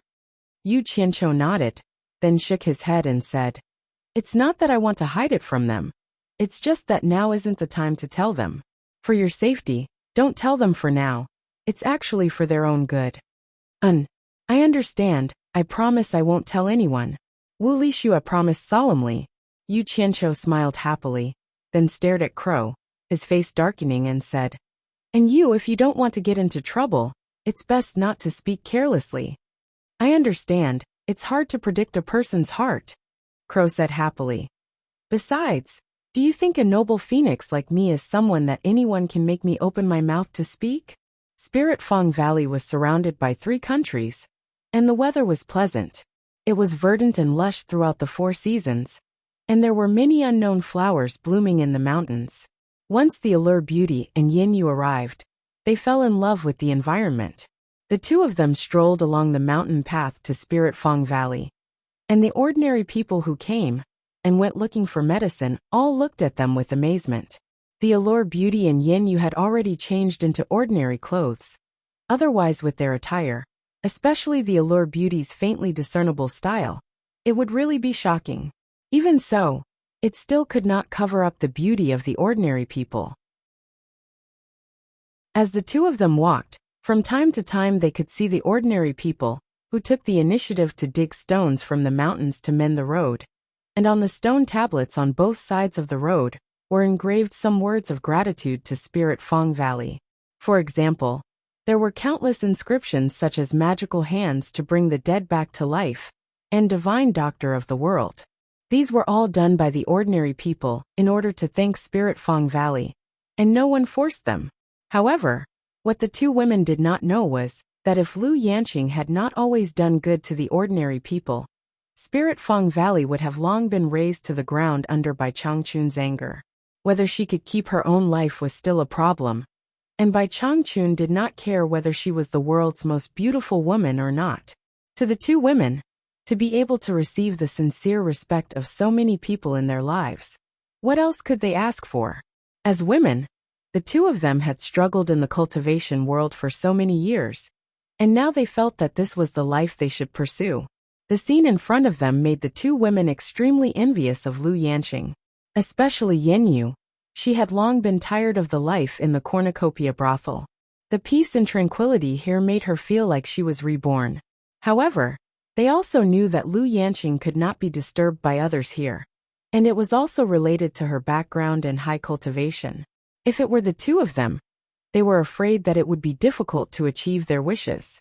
After the two women returned to the valley, that was filled with the fragrance of medicine all year round, they saw the Spirit Fong Valley disciples were treating the ordinary people in the continuous abode that practiced medicine to help the people. The two of them looked at each other and nodded, then rolled up their sleeves and went in to help. The Spirit Fong Valley disciples knew that the two of them were the guests of the Valley Master, so they did not dare to trouble them, and repeatedly declined. The two of them did not stand on ceremony. They first picked what they could help, chopped wood to boil water, and poured tea to quench the thirst of the ordinary people who came from afar. As a result, they received a sincere gratitude from the people who came to seek medical treatment. This kind of treatment was something the two of them had never received before. Apart from working more and more energetically, they could not help but secretly thank Yu Qianqiu for the arrangements he made for them. On the platform at the top of the medicine hut, when Lanfeng silently watched the two women, who walked into the abode at the foot of the mountain. After releasing his divine sense to scan the area, a faint smile appeared on his face. It seemed that the two women arranged by Yu Qianqiu would not cause any trouble for the Spirit Fong Valley. In the shade on the right side of the platform, there was a long platform built with stone slabs. Lu Yanqing, dressed in a green robe, was personally arranging the 10 pots of blood orchids that Yu Qianqiu had given her. Behind her, the ninth brother Xian, who was in the early stage of soul formation, was staring at third brother Xian with a gloomy face. After a long silence, he somewhat gritted his teeth and said, "Third brother, I asked you to serve master. How can you leave master and go play alone?" Third brother Xian laughed and said, "Ninth brother, don't be anxious. If it wasn't for master's permission, how would I dare to go play? Don't stare at me. If you don't believe me, you can ask master." "Alright, stop arguing." Lu Yanqing, who was fiddling with the blood orchids, said softly with her back facing the two of them. "Both of you leave. Do what you need to do." The two of them did not dare to say more. After bowing, they both retreated, but before third brother Xian left, he looked at the 10 pots of blood orchids with a somewhat strange expression. And ninth brother Xian looked at Wen Lanfeng's back with some disgust. After serving the blood orchids, Lu Yanqing tilted her head to look at Wen Lanfeng standing on the edge of the cliff, and gently walked over. After standing side by side on the edge of the cliff, Lu Yanqing slowly took off the gauze hat on her head. Facing the rising sun, her beautiful face was suffused with a faint luster. She turned her head and asked softly, "When are you leaving?" As soon as Wen Lanfeng turned his head, the look in his eyes immediately froze. Strands of silky black hair were tied behind her lustrous ears. Her eyebrows were like distant mountains, her white teeth were like shells, her red lips reflected the sun, and her eyes were clear and intelligent. The skin on her face was not made up, but the color was like the morning glow reflecting the snow, crystal white with a hint of rosy. Standing on the edge of the cliff, like an orchid in an empty valley, a pair of intelligent eyes staring at him, making him unable to help but palpitate. Lu Yanqing saw that he was staring at her foolishly, and could not help but frown slightly. She said unhappily, "Wen Lanfeng, please respect me." Wen Lanfeng suddenly came back to his senses. He awkwardly turned his head to the side and stared steadily into the distance. Although it was not the first time he saw Lu Yanqing's true appearance, he would always be stunned by her stunning appearance. Every time he saw her, he would never get tired of looking at her. "Do you hate me that much? Do you still think I am not sincere to you?" Wen Lanfeng said with a wry smile. "Is it not good to be friends between you and me?" Lu Yanqing asked. "Oh, be friends? I can't face you calmly as a friend." Wen Lanfeng shook his head, took a deep breath, turned his head again and solemnly asked, "Can you be honest with me? What kind of man do you like?" Chapter 672. Is it meaningful to ask such a question? Lu Yanqing shook her head slightly. Of course it is meaningful. When Lanfeng's gaze was firm. At least it is meaningful to me. You should also understand that it is meaningful to me. I don't want to give up. And I won't give up. I still want to work hard. Because you are the biggest reason why I stay in this world. Otherwise, do you know? If I concentrate on my cultivation, I'm afraid the day I ascend to the immortal realm is not far away. Lu Yanqing looked at him in surprise. Are you confident that you can integrate the 7 spirits into your life spirit? When Lanfeng smiled bitterly. If I can get rid of my selfish thoughts, it should be within 100 years, or even less. Then I should congratulate you. The cultivation world has not had a cultivator ascend to the immortal realm for many years. You are the first person to carry on the past. Lu Yanqing smiled. The first person to carry on the past? When Lanfeng mocked himself. You think too highly of me. Have you forgotten what the emissary of hell said? The real first person is Bai Changchun. His cultivation has long surpassed the soul formation final stage. I'm afraid that even if I ascend to the immortal realm, I will not be able to withstand a single blow from him. Lu Yanqing frowned and shook her head. Why do you have to compare yourself to him? He is different from us. He is too ambitious. What do you mean? When Lanfeng was alarmed. Are you suspecting that he has some ambition? That's why he has stayed in the human world and refused to ascend? No, don't misunderstand me. I'm not saying that he has any ambition. If he does, he doesn't need to hide it. No one in the cultivation world can stop him. He is too strong. Lu Yanqing hugged the gauze hat in her hand and sighed against the morning sun. I said he is ambitious because I feel that he is different from us. Among us, some of us fight for power and profit to be the overlord. Some of us fight for a false name on the cultivation world's ranking list. He does not care about these things at all. I once heard Nongzhu say that Bai Changchun has been pursuing some illusory great path. Great path. When Lanfeng was surprised. What is great path? What is great path? Why haven't I heard of it before? Lu Yanqing shook her head and said, I've never heard of it. I've asked Nongzhu. But Nongzhu doesn't know what it is. I just occasionally hear similar words from Bai Changchun's mouth, saying that it is likely to be a cultivation realm in Bai Changchun's ideal. When Lanfeng pondered for a moment, then shook his head and said, Let's not talk about him. His cultivation method is incredible. I've never heard of him using things like spirit stones. He's walking a different path from us. Maybe the path he's walking is the so-called Great Way. Those who walk different paths cannot make plans together. Even if you told us, it would be difficult for us to understand. For Bai Changchun, what he pursued was the Great Tao. But for me, what I pursued was you. I just want to know what kind of man you like. I hope you can point out a path for me to reach the other side. Don't force me, okay? A tired look appeared on Lu Yanqing's face. I've never forced you. When Lanfeng's face also had a trace of a bleak smile as he said, But too many things have happened in the cultivation world recently. I'm inexplicably a little worried. If I don't ask you this time, I'm afraid I won't have the chance to in the future.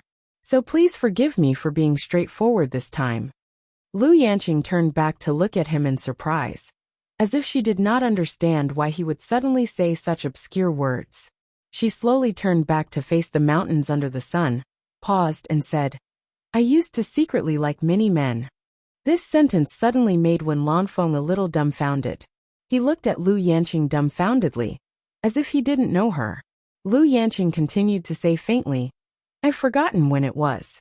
It's been too long. It seems that at that time, I hadn't been accepted by Master.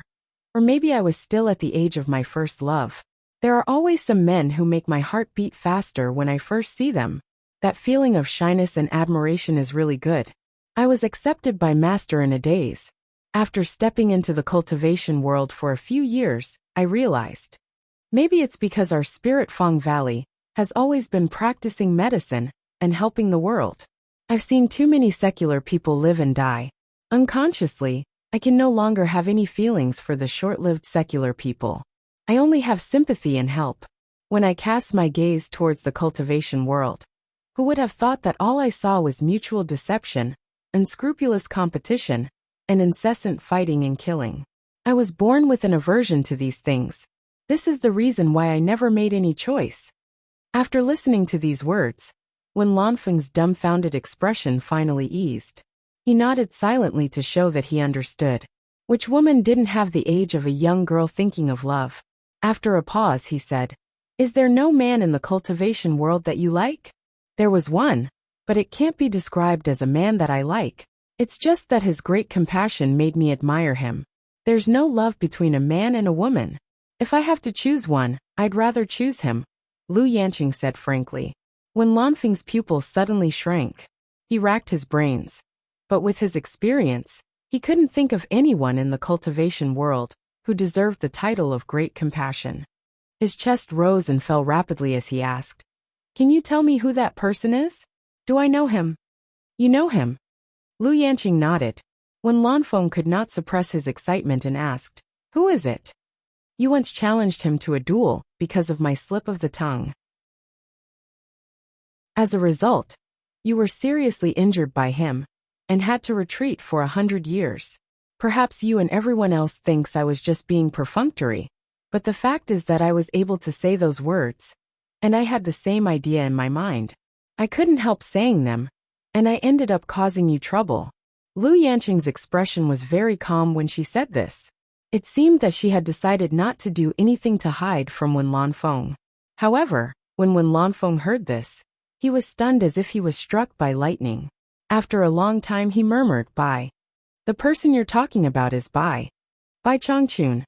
Then he came to his senses and shook his head again and again. "No, this is your excuse. I have no opinion on what evaluation you used to describe Bai Changchun. But you said that Bai Changchun is merciful.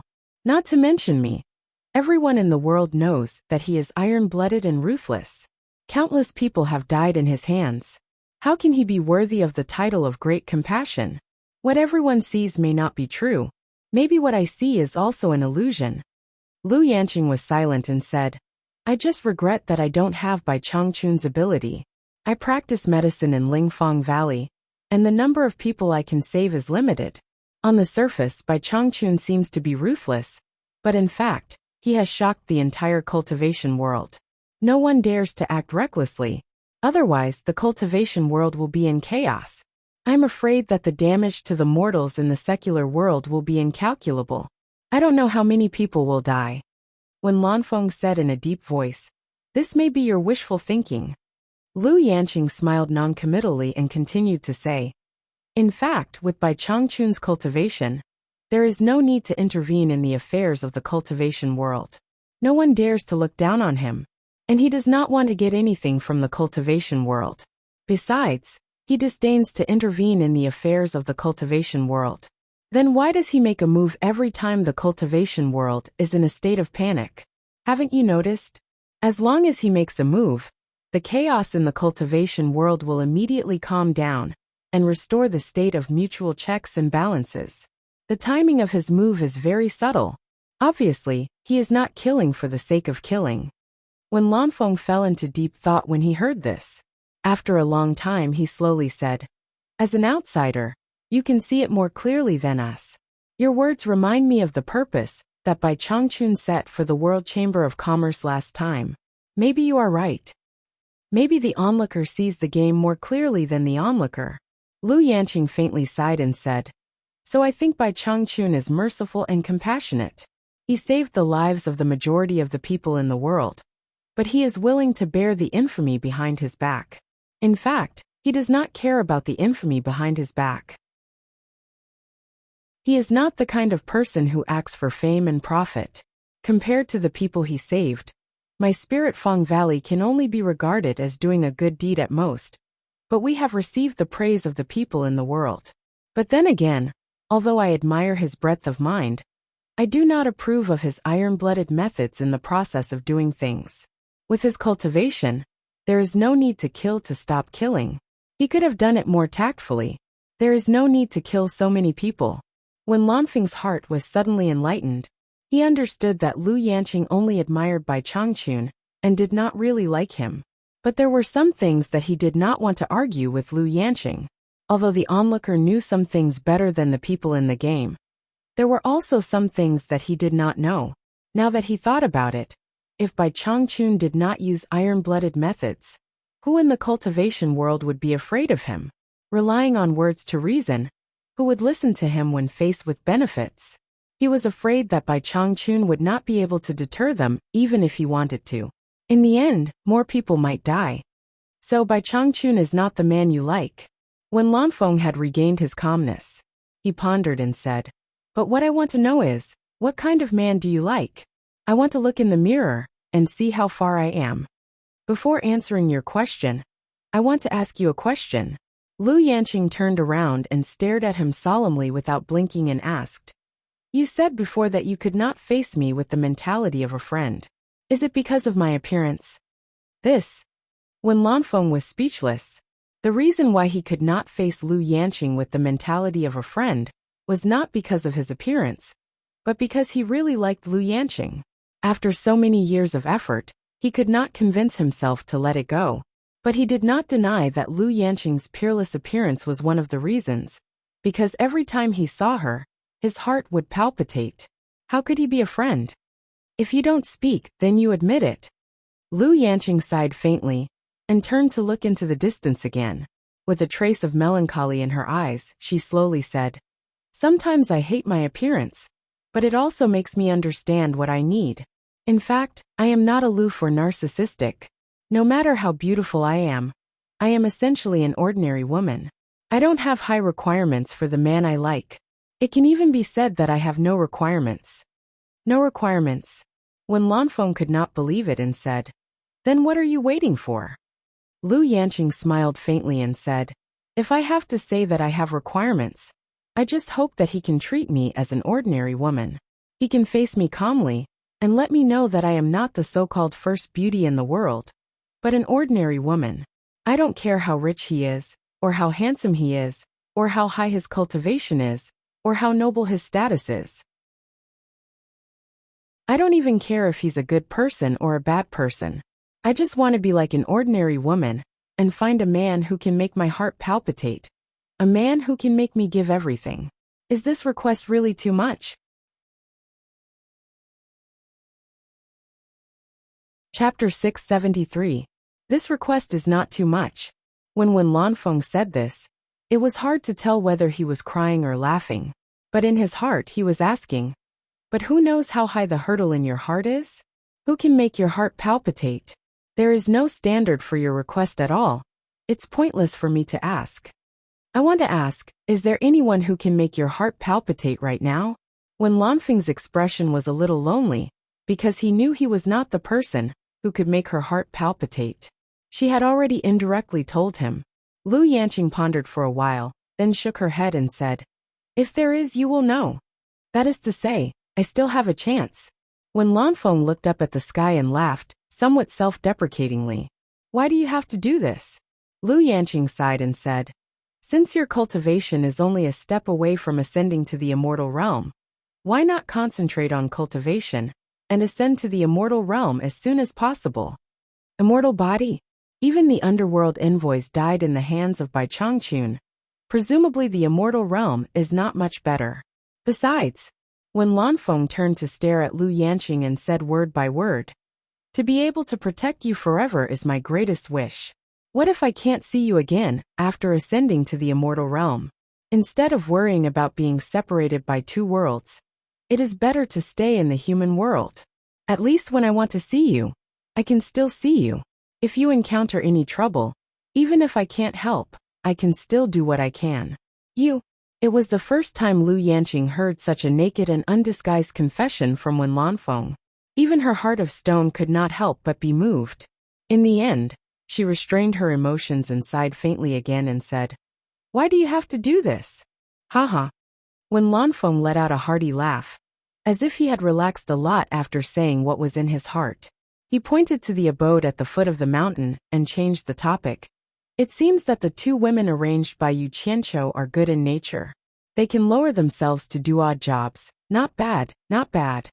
Lu Yanqing stared at him silently for a while. When she heard him mention Yu Qianqiu, she frowned and asked, "I have something I want to verify with you. I hope you can tell me the truth." When Lanfeng turned around in surprise and asked, "What's the matter?" Is Yu Qianqiu a disciple of Bai Changchun? Lu Yanqing asked. When Lanfeng was stunned and asked in surprise, not many people know about this. How did you know? Did Nongzhu tell you? So my guess is correct. Lu Yen gave a rare cold snort and said, no one told me, but I accidentally found out that Niu Yud is Yu Qianqiu in disguise, plus a few things linked together. I guess that Yu Qianqiu and Bai Changchun have a relationship, but I don't dare to confirm that he is Bai Changchun's disciple. I know you also know the secret, otherwise you wouldn't support him time and time again. I can't imagine that Bai Changchun, who has been arrogant all his life, has taught a deceitful disciple, who uses fake pills to harm people and cheat money. Niu Yid is Yu Qianqiu in disguise. When Lanfeng was shocked, Lu Yanqing asked with some astonishment, don't you know? I really don't know about this. When Lanfeng did not doubt Lu Yanqing's words at all, he frowned and pondered. It seems that Nongzhu also knows about this. No wonder Yu Qianqiu and Niu Yid are familiar. It turns out that they are the same person. What does Yu Qianqiu want to do? He is too reckless. His gaze swept past the abode below, and he immediately narrowed his eyes. He pointed at it and said, if that's the case, then Yin Yu of the Sleeping Spring Loft is his. Reckless, this kid is simply messing around, too outrageous. How could Bai Changchun accept such a person as a disciple? Is there any reason why Yu Qianqiu did this? Lu Yanqing asked. I don't know. When Lanfeng said in a low voice, I have to go back and send a message to Nongzhu to see if Bai Changchun knows about this. If this boy is fooling around behind Bai Changchun's back, it is simply ruining Bai Changchun's wisdom. Bai Changchun must discipline him well. Otherwise, with this boy's cultivation at such a young age, once Bai Changchun leaves, there will be a big scum in the cultivation world. Then he looked at Lu Yanqing and said, Niu Yud and Yu Qianqiu have not stopped. This matter cannot be delayed. If it is too late, who knows what this boy will do to harm people? I will go back first. Lu Yanqing nodded and watched when Lanfeng quickly fly into the sky. On a hill behind the medicine hut, Exine Laosan, who was hiding in a tree, saw when Lanfeng leave and immediately rushed to the foot of the mountain. He landed at the foot of the mountain and looked around for a while. After confirming that there was no one, he quickly pushed aside a pile of weeds beside him and saw 3 unconscious young girls lying inside. Looking at their simple and shabby clothes, they were obviously farm girls. Without hesitation, Exine Laosan carried them on his shoulder and quickly sneaked into the depths of the mountain with the 3 girls. He was exceptionally careful along the way. He arrived at the foot of an inconspicuous hill in the depths of the mountain and stopped beside a huge rock that was embedded in the mountain. He looked around vigilantly once again and suddenly scuttled into the underbrush under the huge rock. He carried the 3 women and disappeared into the underbrush together. If one was not familiar with the terrain here, who would have thought that there was a cave behind the grass?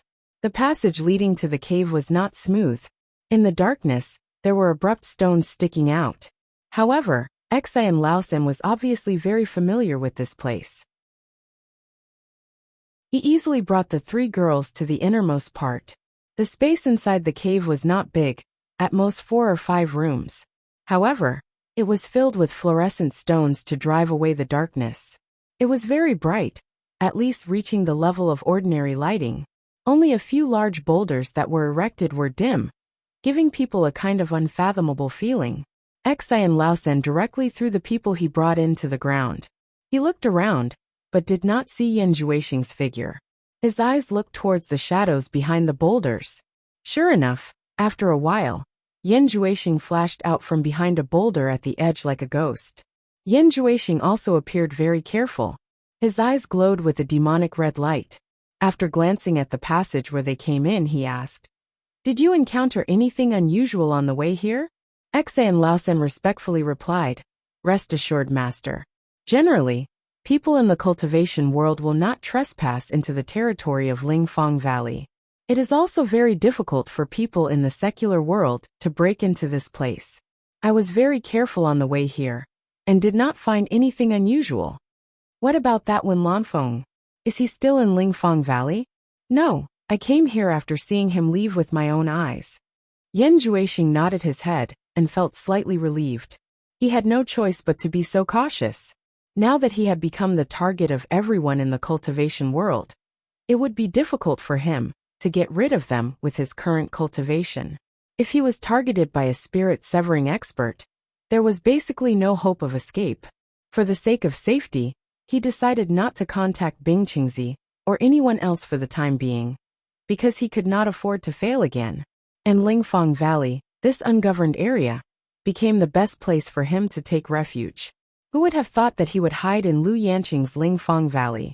Yan Juexing glanced at the 3 young girls on the ground and frowned. Why are there only 3? I don't know if I can succeed with just these. I still need 49 more in the future.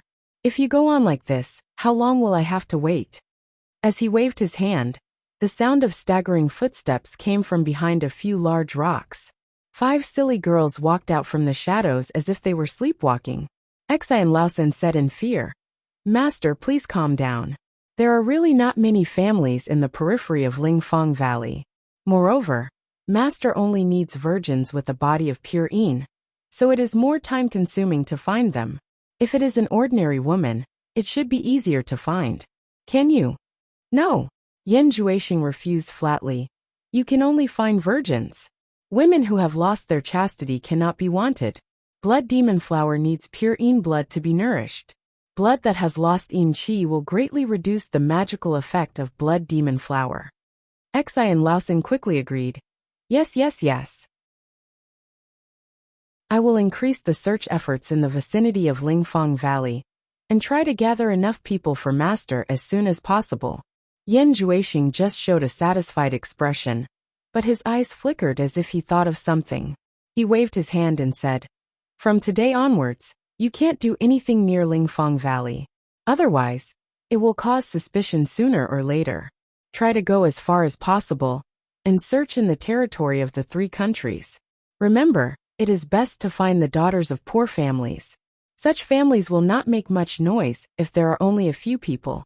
Don't touch those who are rich or powerful. Such families will have a greater impact if they lose face than ordinary people. If you make a big noise, it will cause suspicion sooner or later. Also, don't do it in one place. It will also easily cause suspicion." "I will remember. But in that case, I am afraid that in terms of time." Xi and Laosen seemed to be in a dilemma.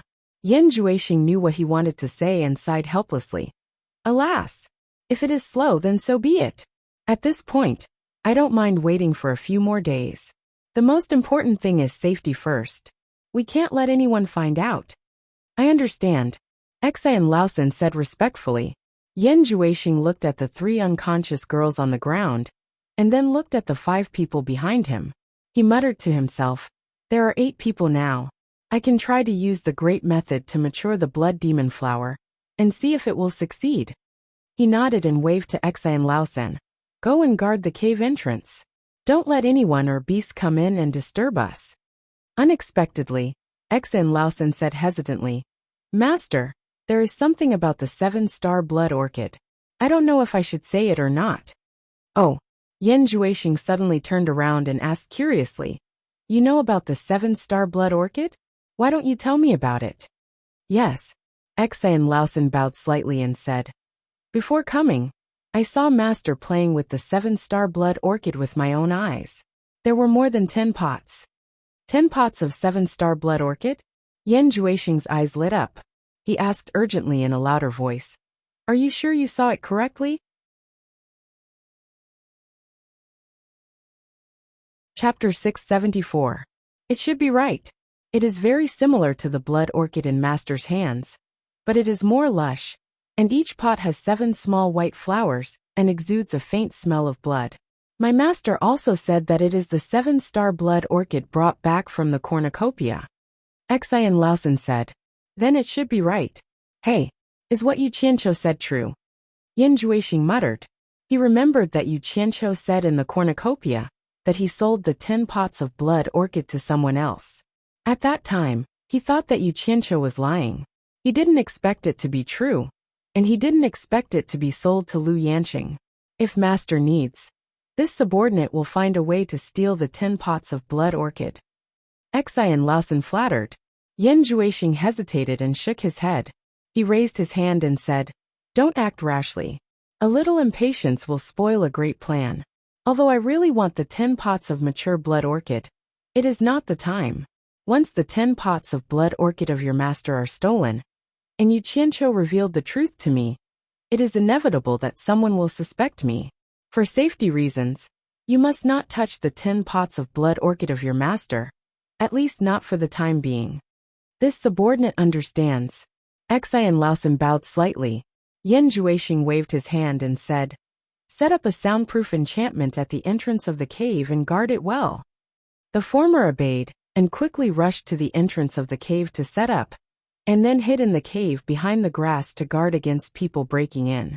Inside the cave, Yan Juexing flicked his fingers and shot 3 black lights directly at the 3 young women on the ground. The 3 women woke up from their coma one after another. The person who woke up first realized that he was lying on the ground. He hurriedly got up and looked at his surroundings. He was so scared that he let out an ear-piercing scream. His voice echoed in the cave. She didn't know what happened and how she suddenly appeared in a cave. In some dim light, a good-looking but expressionless man was staring at her indifferently. Behind the man were 5 girls with dull expressions, and the atmosphere was extremely frightening. The most terrifying thing was that beside her, there were 2 figures struggling to get up. The strange scene was beyond her imagination, and she subconsciously let out a terrified scream. Yan Juexing's eyes suddenly glowed with a demonic red light, penetrating the other party's mind and cutting off the scream halfway. As soon as the other 2 girls raised their heads, their eyes met with a pair of glowing red eyes. The fear on their faces immediately turned into a sluggish expression. The bewitching red light disappeared. Yan Juexing's cold eyes quickly swept across the eyes of the 8 young girls. Silly smiles appeared on the faces of the 8 young girls. They raised their hands and slowly undressed themselves.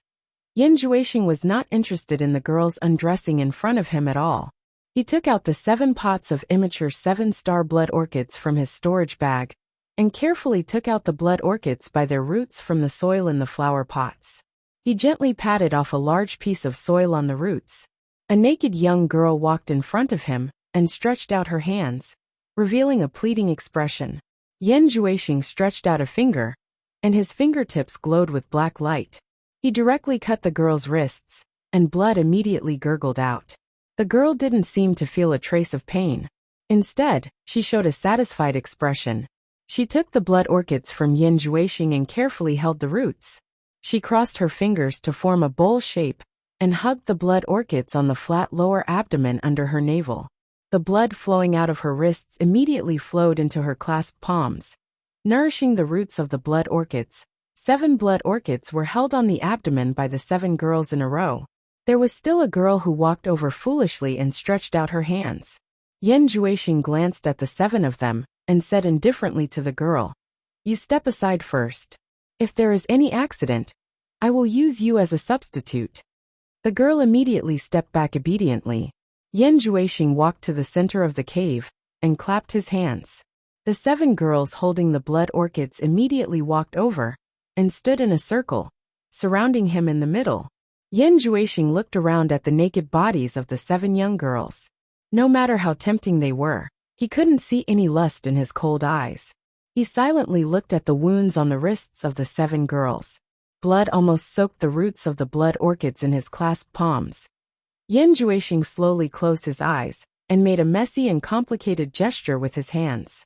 Black mist slowly emerged from his body and lingered around him. The extremely strange scene didn't last long. Suddenly he let out a muffled hum. 7 shining red bloodlines drilled out of his nostrils and circled around his body like spiritual snakes. The lingering black mist quickly rushed to the 7 shining red bloodlines. In a blink of an eye, they turned into 7 dancing black snakes and circled around the top of the cave. There was a red light shining on the snake's head. It was the glowing bloodlines entrenched in it. "Open your mouth!" Yan Juexing let out a soft shout and opened his cold eyes. The 7 girls quickly opened their mouths. The 7 black snakes that were flying in the air seemed to have found their home in an instant. They swung their tails and swooped down from the top of the cave, drilling into the mouths of the 7 girls. As soon as the 7 girls closed their mouths, they couldn't help but let out a painful muffled groan. The expressions on their faces changed rapidly. The blue veins on their necks and foreheads bulged. Their eyeballs protruded, as if they were going to jump out of their sockets. Their naked bodies trembled uncontrollably.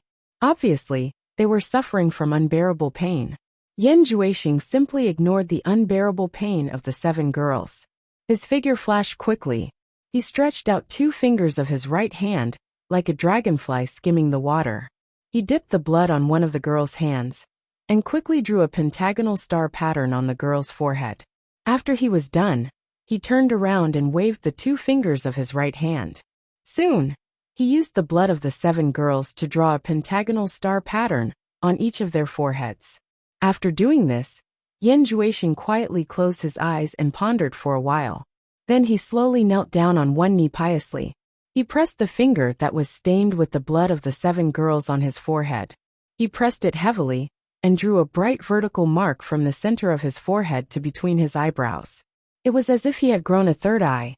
Yan Juexing knelt on one knee in the middle of the 7 naked girls. He put his palms together, and pressed them on his chest. He lowered his head and chanted piously. The 7 girls seemed to have a telepathic connection with him. They chanted in unison, "Ancient existence, a supreme demon god, please listen to the humble pleas of your incomparably loyal people. Almighty demon god, please open your incomparably broad chest, and bestow power to your people who worship you piously. Let the blooming blood demon flower praise your greatness and wisdom." The voices of the 8 people reverberated in the cave, creating layers of sound waves.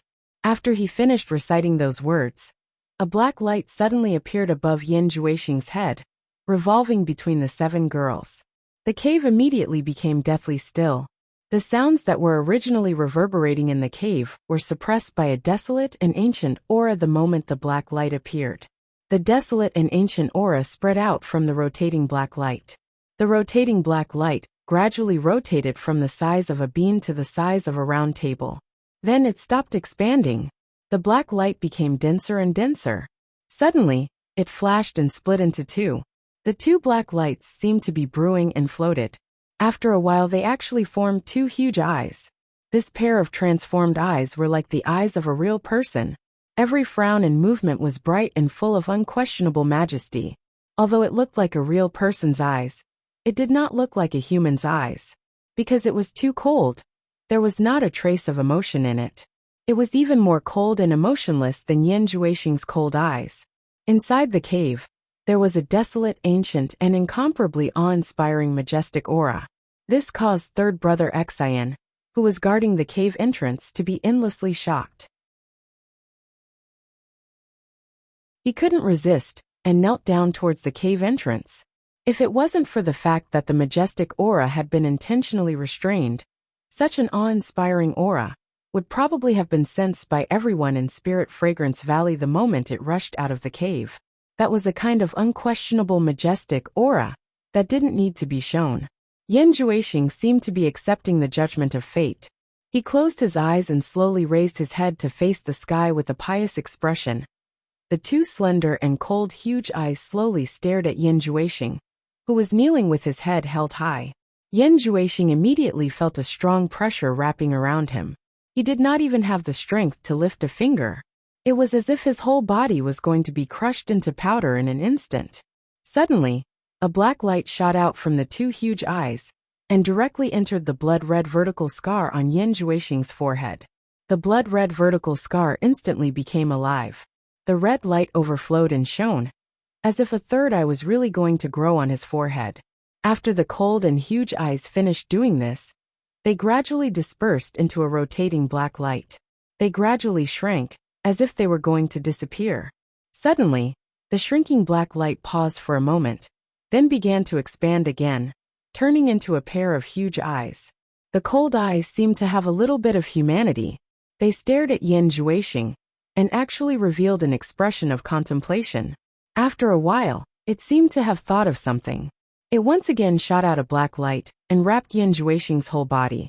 After the black light was completely annihilated into Yan Juexing's body, the eyes dispersed into a black light again. It rapidly rotated and shrank until it was the size of a bean. Then it suddenly disappeared. In an instant, the majestic and oppressive, desolate and ancient terrifying aura in the cave disappeared without a trace. Only then did Yan Juexing dare to open his eyes. He looked around with a hint of excitement hidden in his eyes. Although he didn't know what had happened just now, and was only doing it according to the records in the demonic book, it was the first time he deeply experienced the extraordinariness and power of the great demonic book. Such a powerful aura, too powerful. He didn't expect that casting a spell could actually condense such a powerful aura. Not only did it suppress his body, but it also suppressed his thoughts of resisting. One could tell the whole picture by looking at one spot. The demonic book actually had such power. Once it was mastered, who in the world could stop him?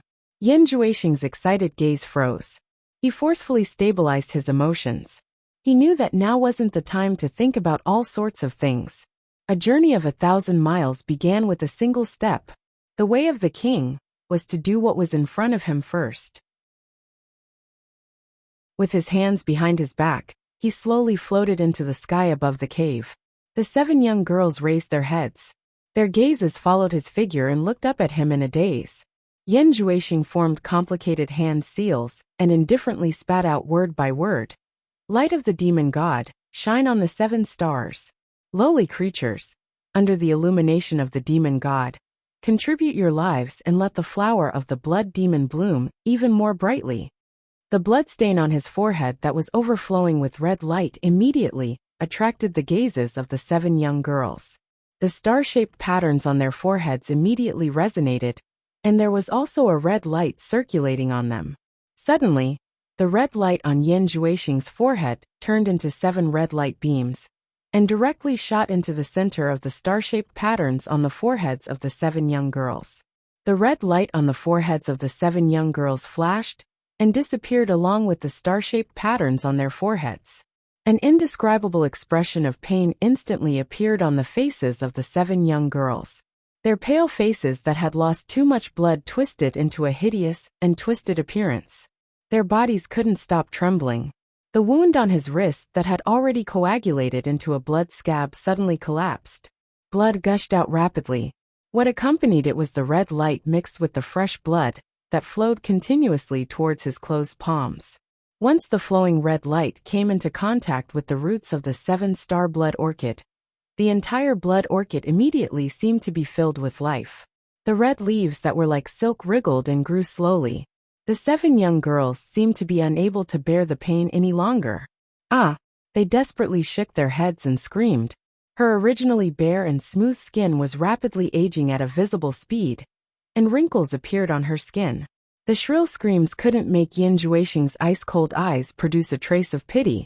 Even if the screams were extremely miserable, it couldn't make a ripple in his eyes. He was concentrating on the 7-star blood orchids that were growing rapidly. The young life was flowing away. The plump breasts that originally belonged to the young girls were gradually withering and shriveling. The youthful faces couldn't help but wrinkle. The black hair on their heads was turning from white to white. The thick smell of blood filled the entire cave. The mournful screams that were gradually weakening gradually became weak. They were actually already awake from the endless pain. Their eyes were flickering with fear. They actually wanted to resist, but they couldn't. There was a powerful force in their bodies that suppressed them to the point that they couldn't resist at all. The young girl standing at the side turned a deaf ear to this. She still had a silly smile on her face, as if everything had nothing to do with her. Yan Juexing, who was silently watching everything below, suddenly had his eyes lit up. He saw that the 7 pots of blood orchids that had become incomparably beautiful suddenly blossomed with 7 white spots. The white spots were wriggling and struggling with all their might. They trembled and tried hard to expand. After struggling for a while, the flower buds that could be hugged finally sprang open. The tender red stamen was delicate and beautiful, and the white petals continued to grow success. Yan Juexing, who was excited, was suddenly shocked again. If he let it continue to grow, it would bear a blood fruit soon. That wasn't what he wanted. He made a complicated gesture with his fingers. 7 black lights flicked into the wounds on the 7 people's wrists, and immediately stopped the almost dried blood from flowing out. Yan Juexing landed among the 7 people. He took out a fully bloomed 7-star blood orchid from one of them. He then took out a flower pot and buried the blood orchid again. After a while, the 7 pots of blood orchids were collected. At this point, Yan Juexing was completely relieved and let out a sigh of relief. He glanced coldly at the 7 people who had turned from young girls to white-haired old women. He suddenly opened his arms, and the 7 people swayed. They couldn't help but open their mouths. The 7 black snakes that were swallowed by them came out of their mouths again.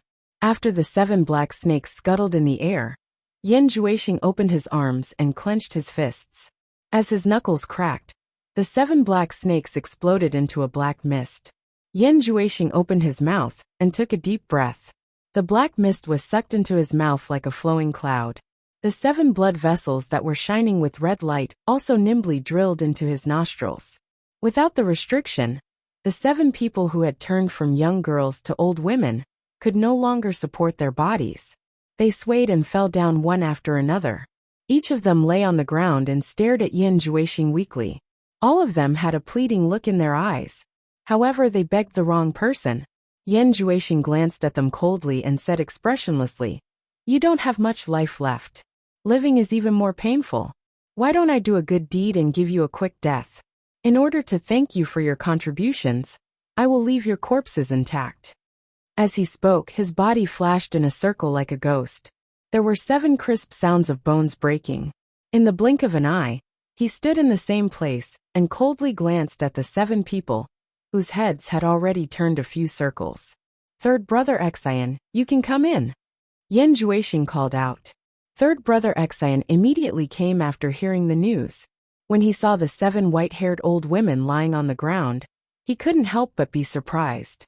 He didn't know what had happened to turn the 7 young girls into 7 old women. After his pupil shrank, he knew that there were some things he shouldn't ask. He bowed to Yan Juexing and said, "Master, what are your orders?" Yan Juexing said indifferently, "Take care of these 7 corpses. Don't let anyone find them." Third brother Xian respectfully accepted the order and put the corpses into the storage bag without saying anything. If they were alive, they would definitely die after being put into the storage bag. This was because the flesh and blood of living people couldn't adapt to the space in the storage bag. However, if they were dead, then there was no need to worry. They were already dead. "Wait," Yan Juexing stopped third brother Xian, who was about to leave. He squinted his eyes and said, "I almost forgot something important. Let me ask you, when Lanfeng left, did he take the 2 women that Yu Qianqiu arranged with him?" Third brother Xian respectfully replied, "No, only when Lanfeng left. The 2 women seemed to be staying in Lingfang Valley for a while. Enchantress of 100 Charms and Yinyu of Sleeping Spring Loft. How did this Yu Qianqiu get involved with Yinyu? Isn't Yinyu Niu Yid's woman?" Yan Juexing muttered to himself for a while and then sneered. "Be it Yu Qianqiu or Niu Yid, I will settle the score with them sooner or later. Find a suitable opportunity, and find a way to bring those 2 women over. Even if it's just to stick a nail in their side, it will be useful sooner or later. Yes, I will find a way to bring them over." Third brother Xian replied, "Be careful. You must do it under the premise of safety. Otherwise, don't act rashly. By the way," Yan Juexing looked at third brother Xian and said with a faint smile, "I heard that you have a few brothers with extraordinary cultivation. Anyway, you can't handle it alone. If there's a suitable opportunity, why don't you bring them to meet me one by one?"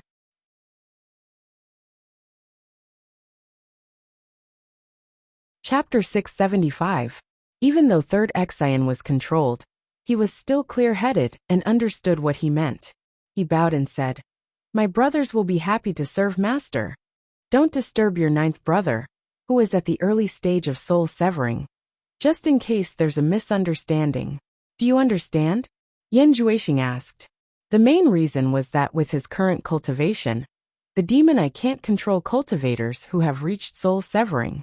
"I understand, I won't let him know," third Xian said obediently. Yan Juexing nodded with satisfaction, smiled and asked, "Everyone says your master is the most beautiful woman in the world. I'm also very curious, but I never had the chance to meet her. Why don't you tell me? Just how beautiful is your master? Third brother Xian was taken aback. My master is beautiful and everyone says so. But this subordinate doesn't think she is as beautiful as everyone says. In this subordinate's opinion, my master is a bit scary.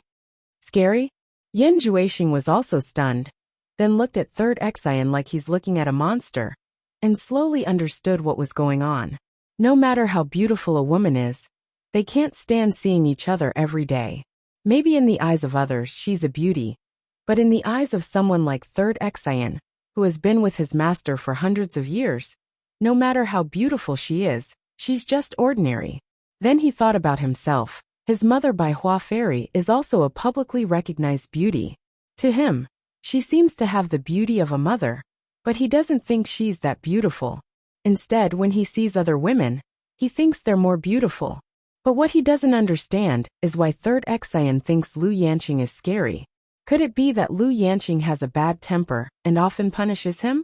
Actually, Yan Juexing guessed it right. Third Xian has been the wildest among his brothers since he was young. He often caused trouble, so Lu Yanqing punished him a lot. Over time, Lu Yanqing became the only one who could deal with him. He was scared of Lu Yanqing since he was young, so it would be strange if he wasn't afraid of her. Outside the garden of Quiet Guest House, Wu Sihai paced around alone for a while. He didn't want to disturb Yu Qianqiu, and he also ordered others not to disturb him, because for the sake of the clan's benefits, he wished for nothing more than for Wu Lixue and Yu Qianqiu's relationship to be as intimate as possible. He wished for nothing more than for the two of them to be inseparable. However, he could not withstand the pressure anymore. All the major sects had sent important figures to seek an audience with Yu Qianqiu. They urged him several times a day. Everyone was currently waiting for news on Hat Island. Although he didn't know if Yu Qianqiu was willing to see them or not, Wu Sihai had no choice. After all, the Wu family still had to deal with the other sects. They couldn't offend them at once. Because Yu Qianqiu was afraid that others would not be able to invite him, he had no choice but to do it himself. He hoped that Yu Qianqiu would give face to Wu Lixue and casually go out to meet everyone. At least he would be able to account to everyone. After some hesitation, he put his hands behind his back and walked in with a smile on his face. Walking to the quiet guest house, Wu Sihai coughed lightly and said in a clear voice, "Schwer." As soon as he finished, he saw two heads poking out from the window upstairs. Yu Qianqiu and Wu Lixue looked at each other and jumped down from the window. Wu Lixue smiled and hugged Wu Sihai's arm. "Grandpa, why are you here?" Wu Sihai's eyes paused on the crow on Wu Lixue's shoulder, and surprise flashed. Then he looked at Wu Lixue, who was glowing, and smiled with satisfaction. Finally, he looked at Yu Qianqiu. Yu Qianqiu cupped his hands and smiled. "Greetings, Patriarch Wu." Because of his master by Changchun, he was much higher than Wu Sihai in terms of seniority. But because of Wu Lixue, their relationship was messed up, so he called him Patriarch Wu instead of Senior. "It's quiet here, right? If there's anything you're not satisfied with, just say it." Wu Sihai smiled and looked around. These words caused Yu Qianqiu's face to redden. Not only was it peaceful, but you even offered your own granddaughter. How could I not be satisfied? He smiled awkwardly. "I'm satisfied. May I know why Patriarch Wu is here?" Wu Sihai didn't answer him, but looked at Wu Lixue. "Schwer, your father and mother haven't seen you for a few days. You should go and greet them lest they worry." Wu Lixue looked at Yu Qianqiu, as if unwilling to be separated from him. Wu Sihai smiled bitterly in his heart. Girls really leave their husbands, girls can't stay at home. Yu Qianqiu knew that Wu Sihai must have something to say to him alone, so he smiled and said to Wu Lixue, "Greet your parents for me. I'll visit them when I'm free." He said it with a guilty conscience. When was he not free these days? It was just that he slept with their daughter early, and he was afraid that it would be awkward to meet them, so he consciously avoided them. Wu Lixue replied with a "n" and slowly left. There was no one else in the garden, so Wu Sihai sized up the young man in front of him again, and couldn't help but sigh. The scum of the cultivation world that was chased by all the sects was now a distinguished guest that all the sects fought to invite. The world was truly like a game of chess, changing constantly. Yu Qianqiu saw that Wu Sihai wanted to say something but hesitated, and he more or less guessed the reason for his visit. All the sects had probably sent people to look for him. In fact, this was also the reason why he appeared in the Wu clan in such a high-profile manner. So there was nothing strange about it. He couldn't help but smile. Is Patriarch Wu looking for me? If you have anything to say, just say it. I'm all ears. Wu Sihai smiled bitterly and shook his head. He sighed and said, Then I won't beat around the bush. All the sects sent people to look for you, and they are all gathered at Hat Island. I know about the grudges between you and them, so my Wu clan doesn't plan to interfere with the matters between you and them. However, everyone can see that you are here, and all the sects came to look for our Wu clan, asking us to pass the message to you. You see, I have no other choice, so I came to look for you. What's wrong with that? Yu Qianqiu waved his hand disapprovingly and said, Just tell them directly that I'm not interested in meeting them, and ask them to scram. Wu Sihai was immediately displeased. This kid was clearly pretending to be ignorant. I came to look for you personally, because I want you to show yourself, and not make things difficult for my Wu clan. You actually don't give me face? Since you don't give me face, then don't blame me for relying on my status as Shuer's grandfather to take advantage of my seniority. Wu Sihai's face darkened slightly, and he said in a deep voice, Yu Qianqiu, if you want them to scram, that's your business. You should tell them personally. My Wu clan can't afford to be a villain. Even if you don't give me face, you should give Shuer face, right? Don't forget that Shuer's surname is also Wu. Don't make things difficult for my Wu clan. The old man's temper was rather great. Yu Qianqiu was delighted in his heart. He was waiting for Wu Sihai to make things clear, so that he could seize the opportunity to do him a favor at little cost. This way, he wouldn't feel guilty for taking advantage of the Wu clan. This way both parties' mentality would be more balanced. However, on the surface, he wasn't too happy and said, Since Wu clan head has made things clear, then what else can I say? Even if I don't give anyone face, I can't not give you face. However, they don't have the qualifications to ask me to meet them. After all, I'm not a member of the Cultivation Alliance anymore. It's not their turn to order me around. If they want to meet me, let them come over themselves. This request of mine isn't too much, right? Wu Sihai pondered for a moment. In the cultivation world, it was about who was stronger. There was no reason to ask the strong to lower their heads to the weak. Yu Qianqiu's words weren't too much. Thus he nodded silently and said, All right, it's settled then. I'll let them come here. Without saying anything else, he turned around and left. Not long after, there were over 100 people standing in the quiet garden of the quiet guest house. They were all from the top sects in China's cultivation world. There were over 100 people in different attire, gathered in front of the building. They stared at Yu Qianqiu, who was standing on the stairs with his hands behind his back. For a moment, no one said anything. Even though everyone was mentally prepared, they still didn't feel good when they saw this young man again. There was a saying that the river flows east for 30 years, and west for 30 years. But it hadn't even been 30 years, right? That scum that everyone wanted to beat up in the past had appeared in front of everyone again. He had already become the #1 expert below the soul formation stage, and was looking at them arrogantly with the attitude of an expert. No matter how hard it was to accept, they had to face reality.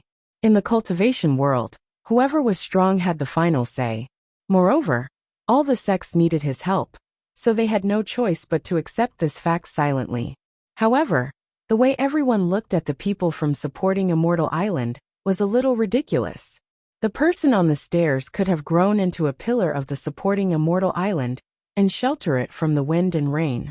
In the end, he was chased out of the supporting Immortal Island by them. Now they were asking for the disciple who was chased out of the sect. If this wasn't a joke, then what was? This was called reaping what he sowed. Yu Qianqiu looked at everyone condescendingly. How could he not be filled with emotions? He thought about the difficulties when he first joined the Ongquangsung sect, how he had to hide when he was chased by various sects. And now he was looking at everyone from a high position. Although the ups and downs in the cultivation world were normal, It undoubtedly proved that his hard work over the years hadn't been in vain. He had finally fought for a place in the cultivation world. Most of the people below the stairs had seen him before. Even if he wasn't familiar with them, he had at least met them once. However, what surprised him the most was Xiao Wuyuan naturally represented the 10,000 demons, while Dongfang Chang, Ao naturally represented the supporting immortal island. It seemed like there was someone standing between the two of them, who shouldn't be there. It was the principal elder of the supporting immortal island's myriad fragrance garden, Ferdinand. Yu Qianqiu's first reaction was that the supporting immortal island had already found out about the matter between him and Furong. The purpose of sending Ferdinand here was self-evident. At the same time, the purpose of everyone's visit was also obvious. A group of people who were ignorant and narrow-minded. They suddenly knew how terrifying the outside world was, and that they could be devoured at any time. This was related to their own interests, so they couldn't sit still anymore. I heard from the Wu clan's master that all of you are here to look for me. May I know why you are looking for me? Yu Qianqiu asked indifferently with an expressionless face.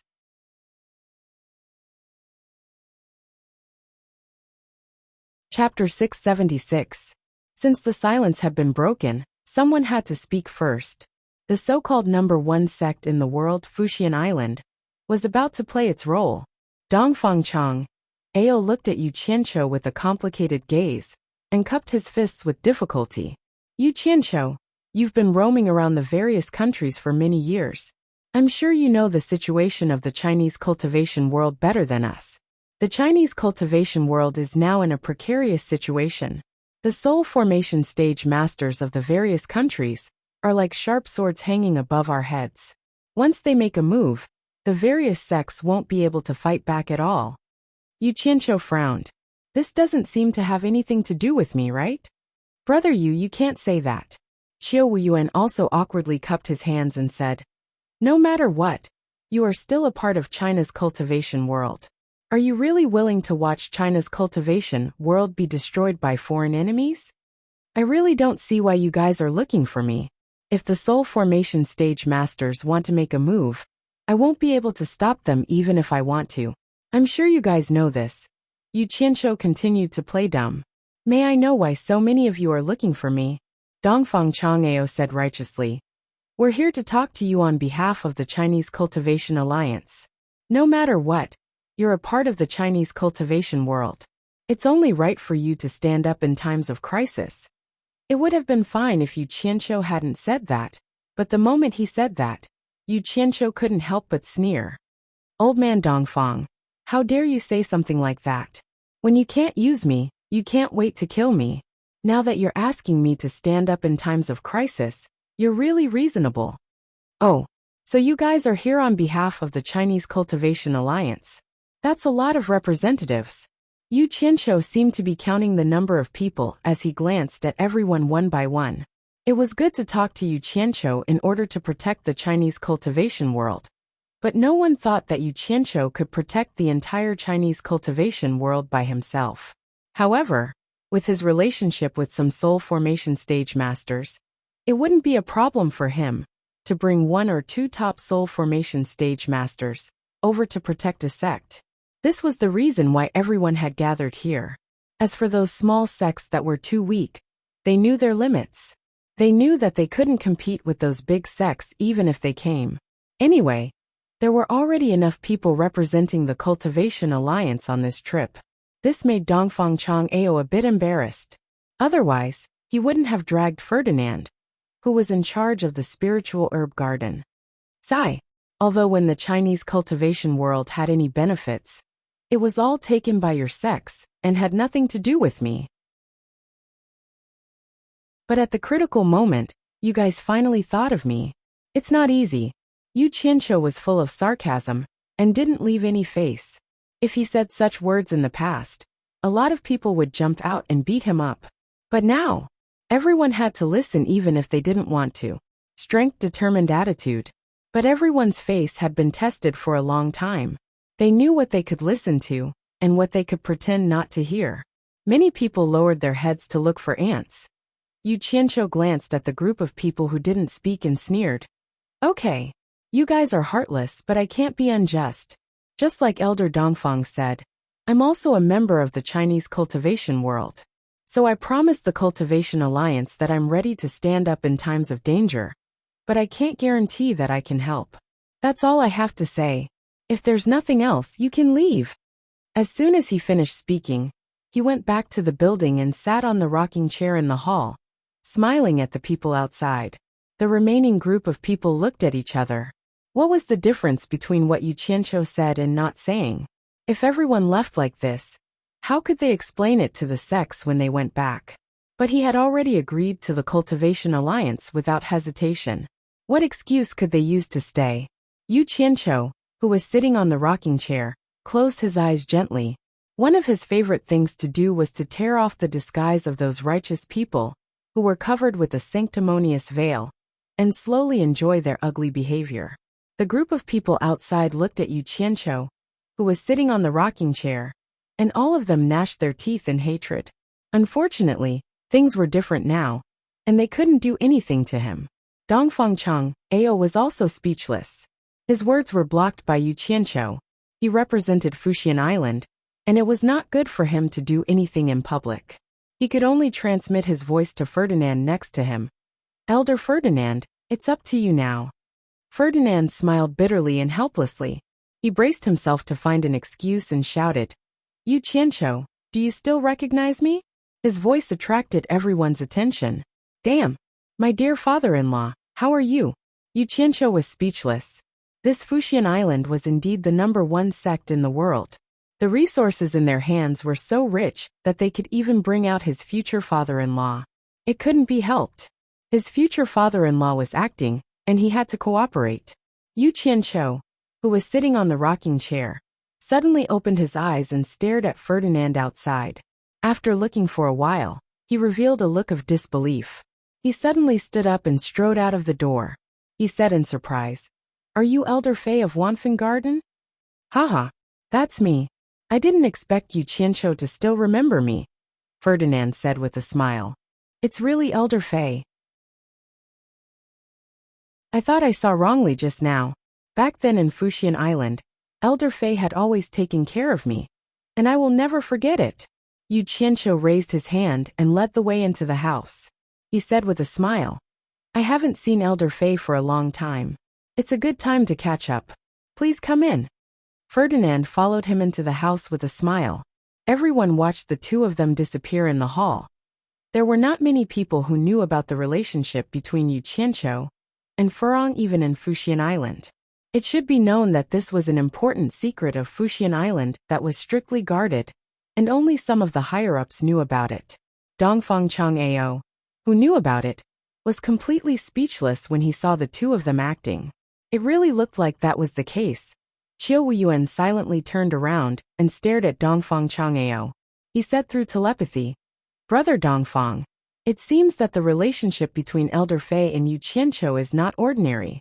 Fuxian Island is really not comparable to ordinary sections. They even dug out the principal elder of Wanfen Garden, who rarely leaves the island. They really put in a lot of effort. Not only Qiu Wuyuan, but the others also stared at Dongfang Cheng Ao with jealousy in their eyes.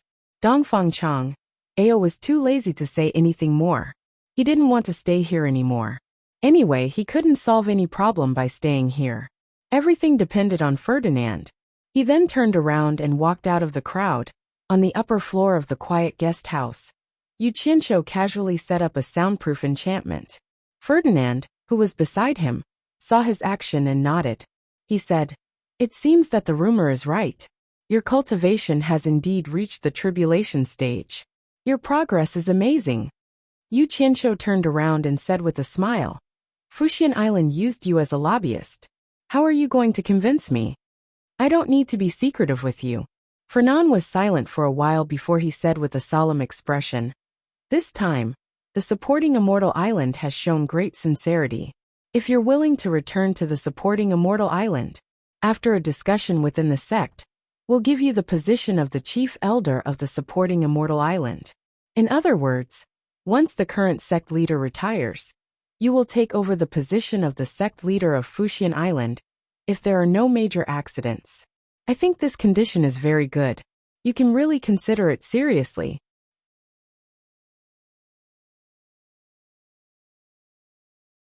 Chapter 677. Yu Qianqiu was not in a hurry to reply to him. He smiled and asked him to sit down first. He also sat beside him with a smile, and did not speak. There was a tea table between the two of them.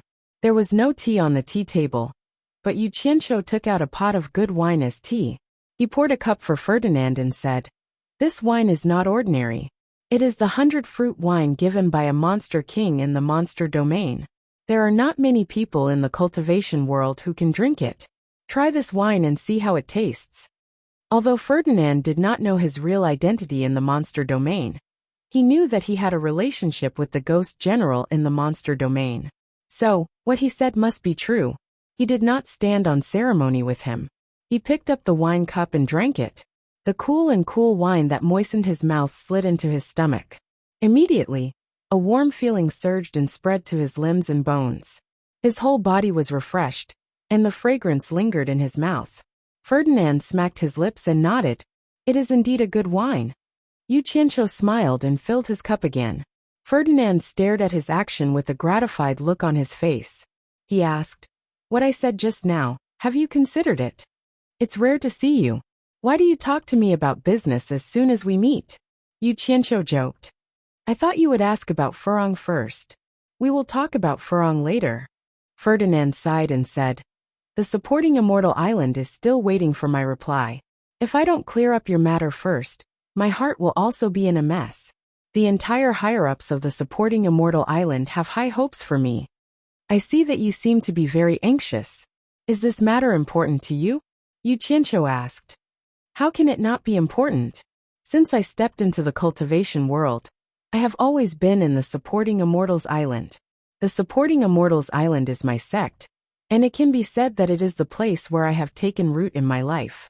Now that the sect is facing a crisis, how can I turn a blind eye?" After Ferdinand finished speaking, he urged, "The conditions given to you are already very good. And this is because you used to be a disciple of the supporting immortals island. If it were someone else, they would not give such conditions. What do you think?" Yu Qianqiu sat upright and said, "I originally wanted to get personal with you, but you insisted on talking about official business. Since you insist on doing this, then we'll toss our personal relationship to the side and deal with official business." Ferdinand stared blankly for a moment. Then, his complexion gradually turned somewhat dark as he said in a deep voice, "Don't play this game with me. Put away your evil thoughts. If I really wanted to talk business with you, supporting Immortal Island wouldn't have asked me to talk to you." Yu Qianqiu chuckled and slumped down again. He leaned back on the chair and smiled lazily. "All right, I don't dare to make you unhappy. Let's have a discussion that's both public and private. What do you think? At least you know what's good for you." Ferdinand snorted coldly. "Since it's not all business, I'll have to rely on our personal relationship to get some insider information first." Yu Qianqiu asked sneakily, "As far as I know, the supporting Immortals Island is also divided into factions fighting for power. It's not as calm as it looks on the surface.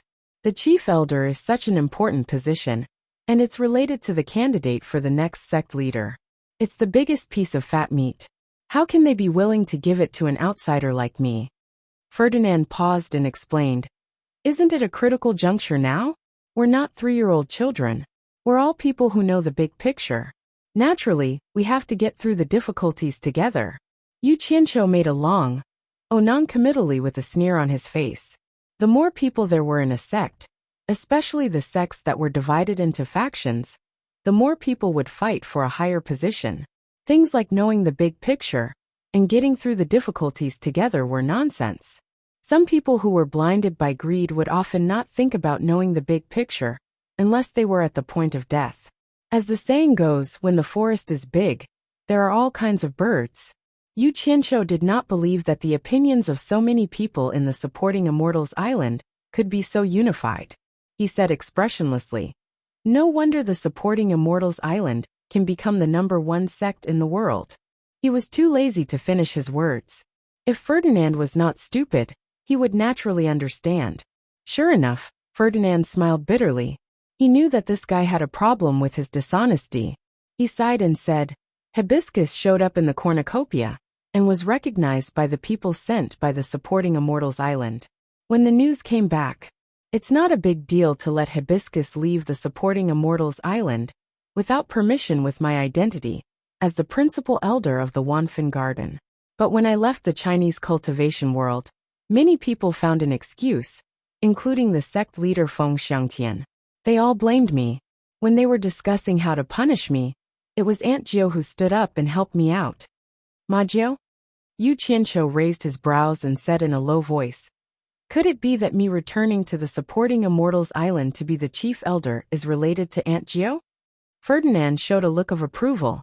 He thought that this guy's keen perception of people and matters was really not something an ordinary person could compare to. He nodded and said, apart from Aunt Jiu, who else would dare to say that to you to be the chief elder of the supporting Immortals Island? Naturally, many people objected, but you also know the power of the Guan clan in the supporting Immortals Island.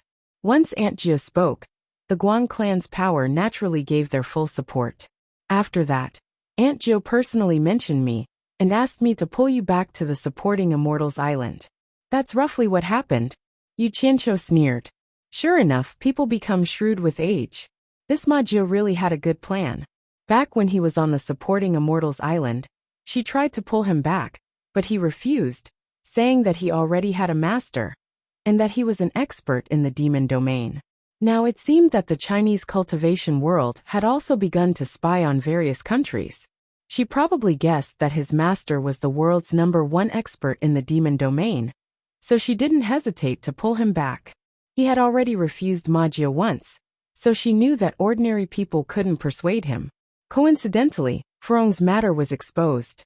When everyone wanted to punish Ferdinand, Ma Jiu came forward to protect Ferdinand, using the carrot and stick method to force Ferdinand to find him. Probably, even Ferdinand himself didn't know the reason, so he must be thinking about how to repay Ma Jiu. Yu Qianqiu's expression gradually turned cold, and he said in a deep voice, I don't dare to be the chief elder of the supporting Immortals Island. You can go back and tell Ma Jiu that I thank her for her kindness.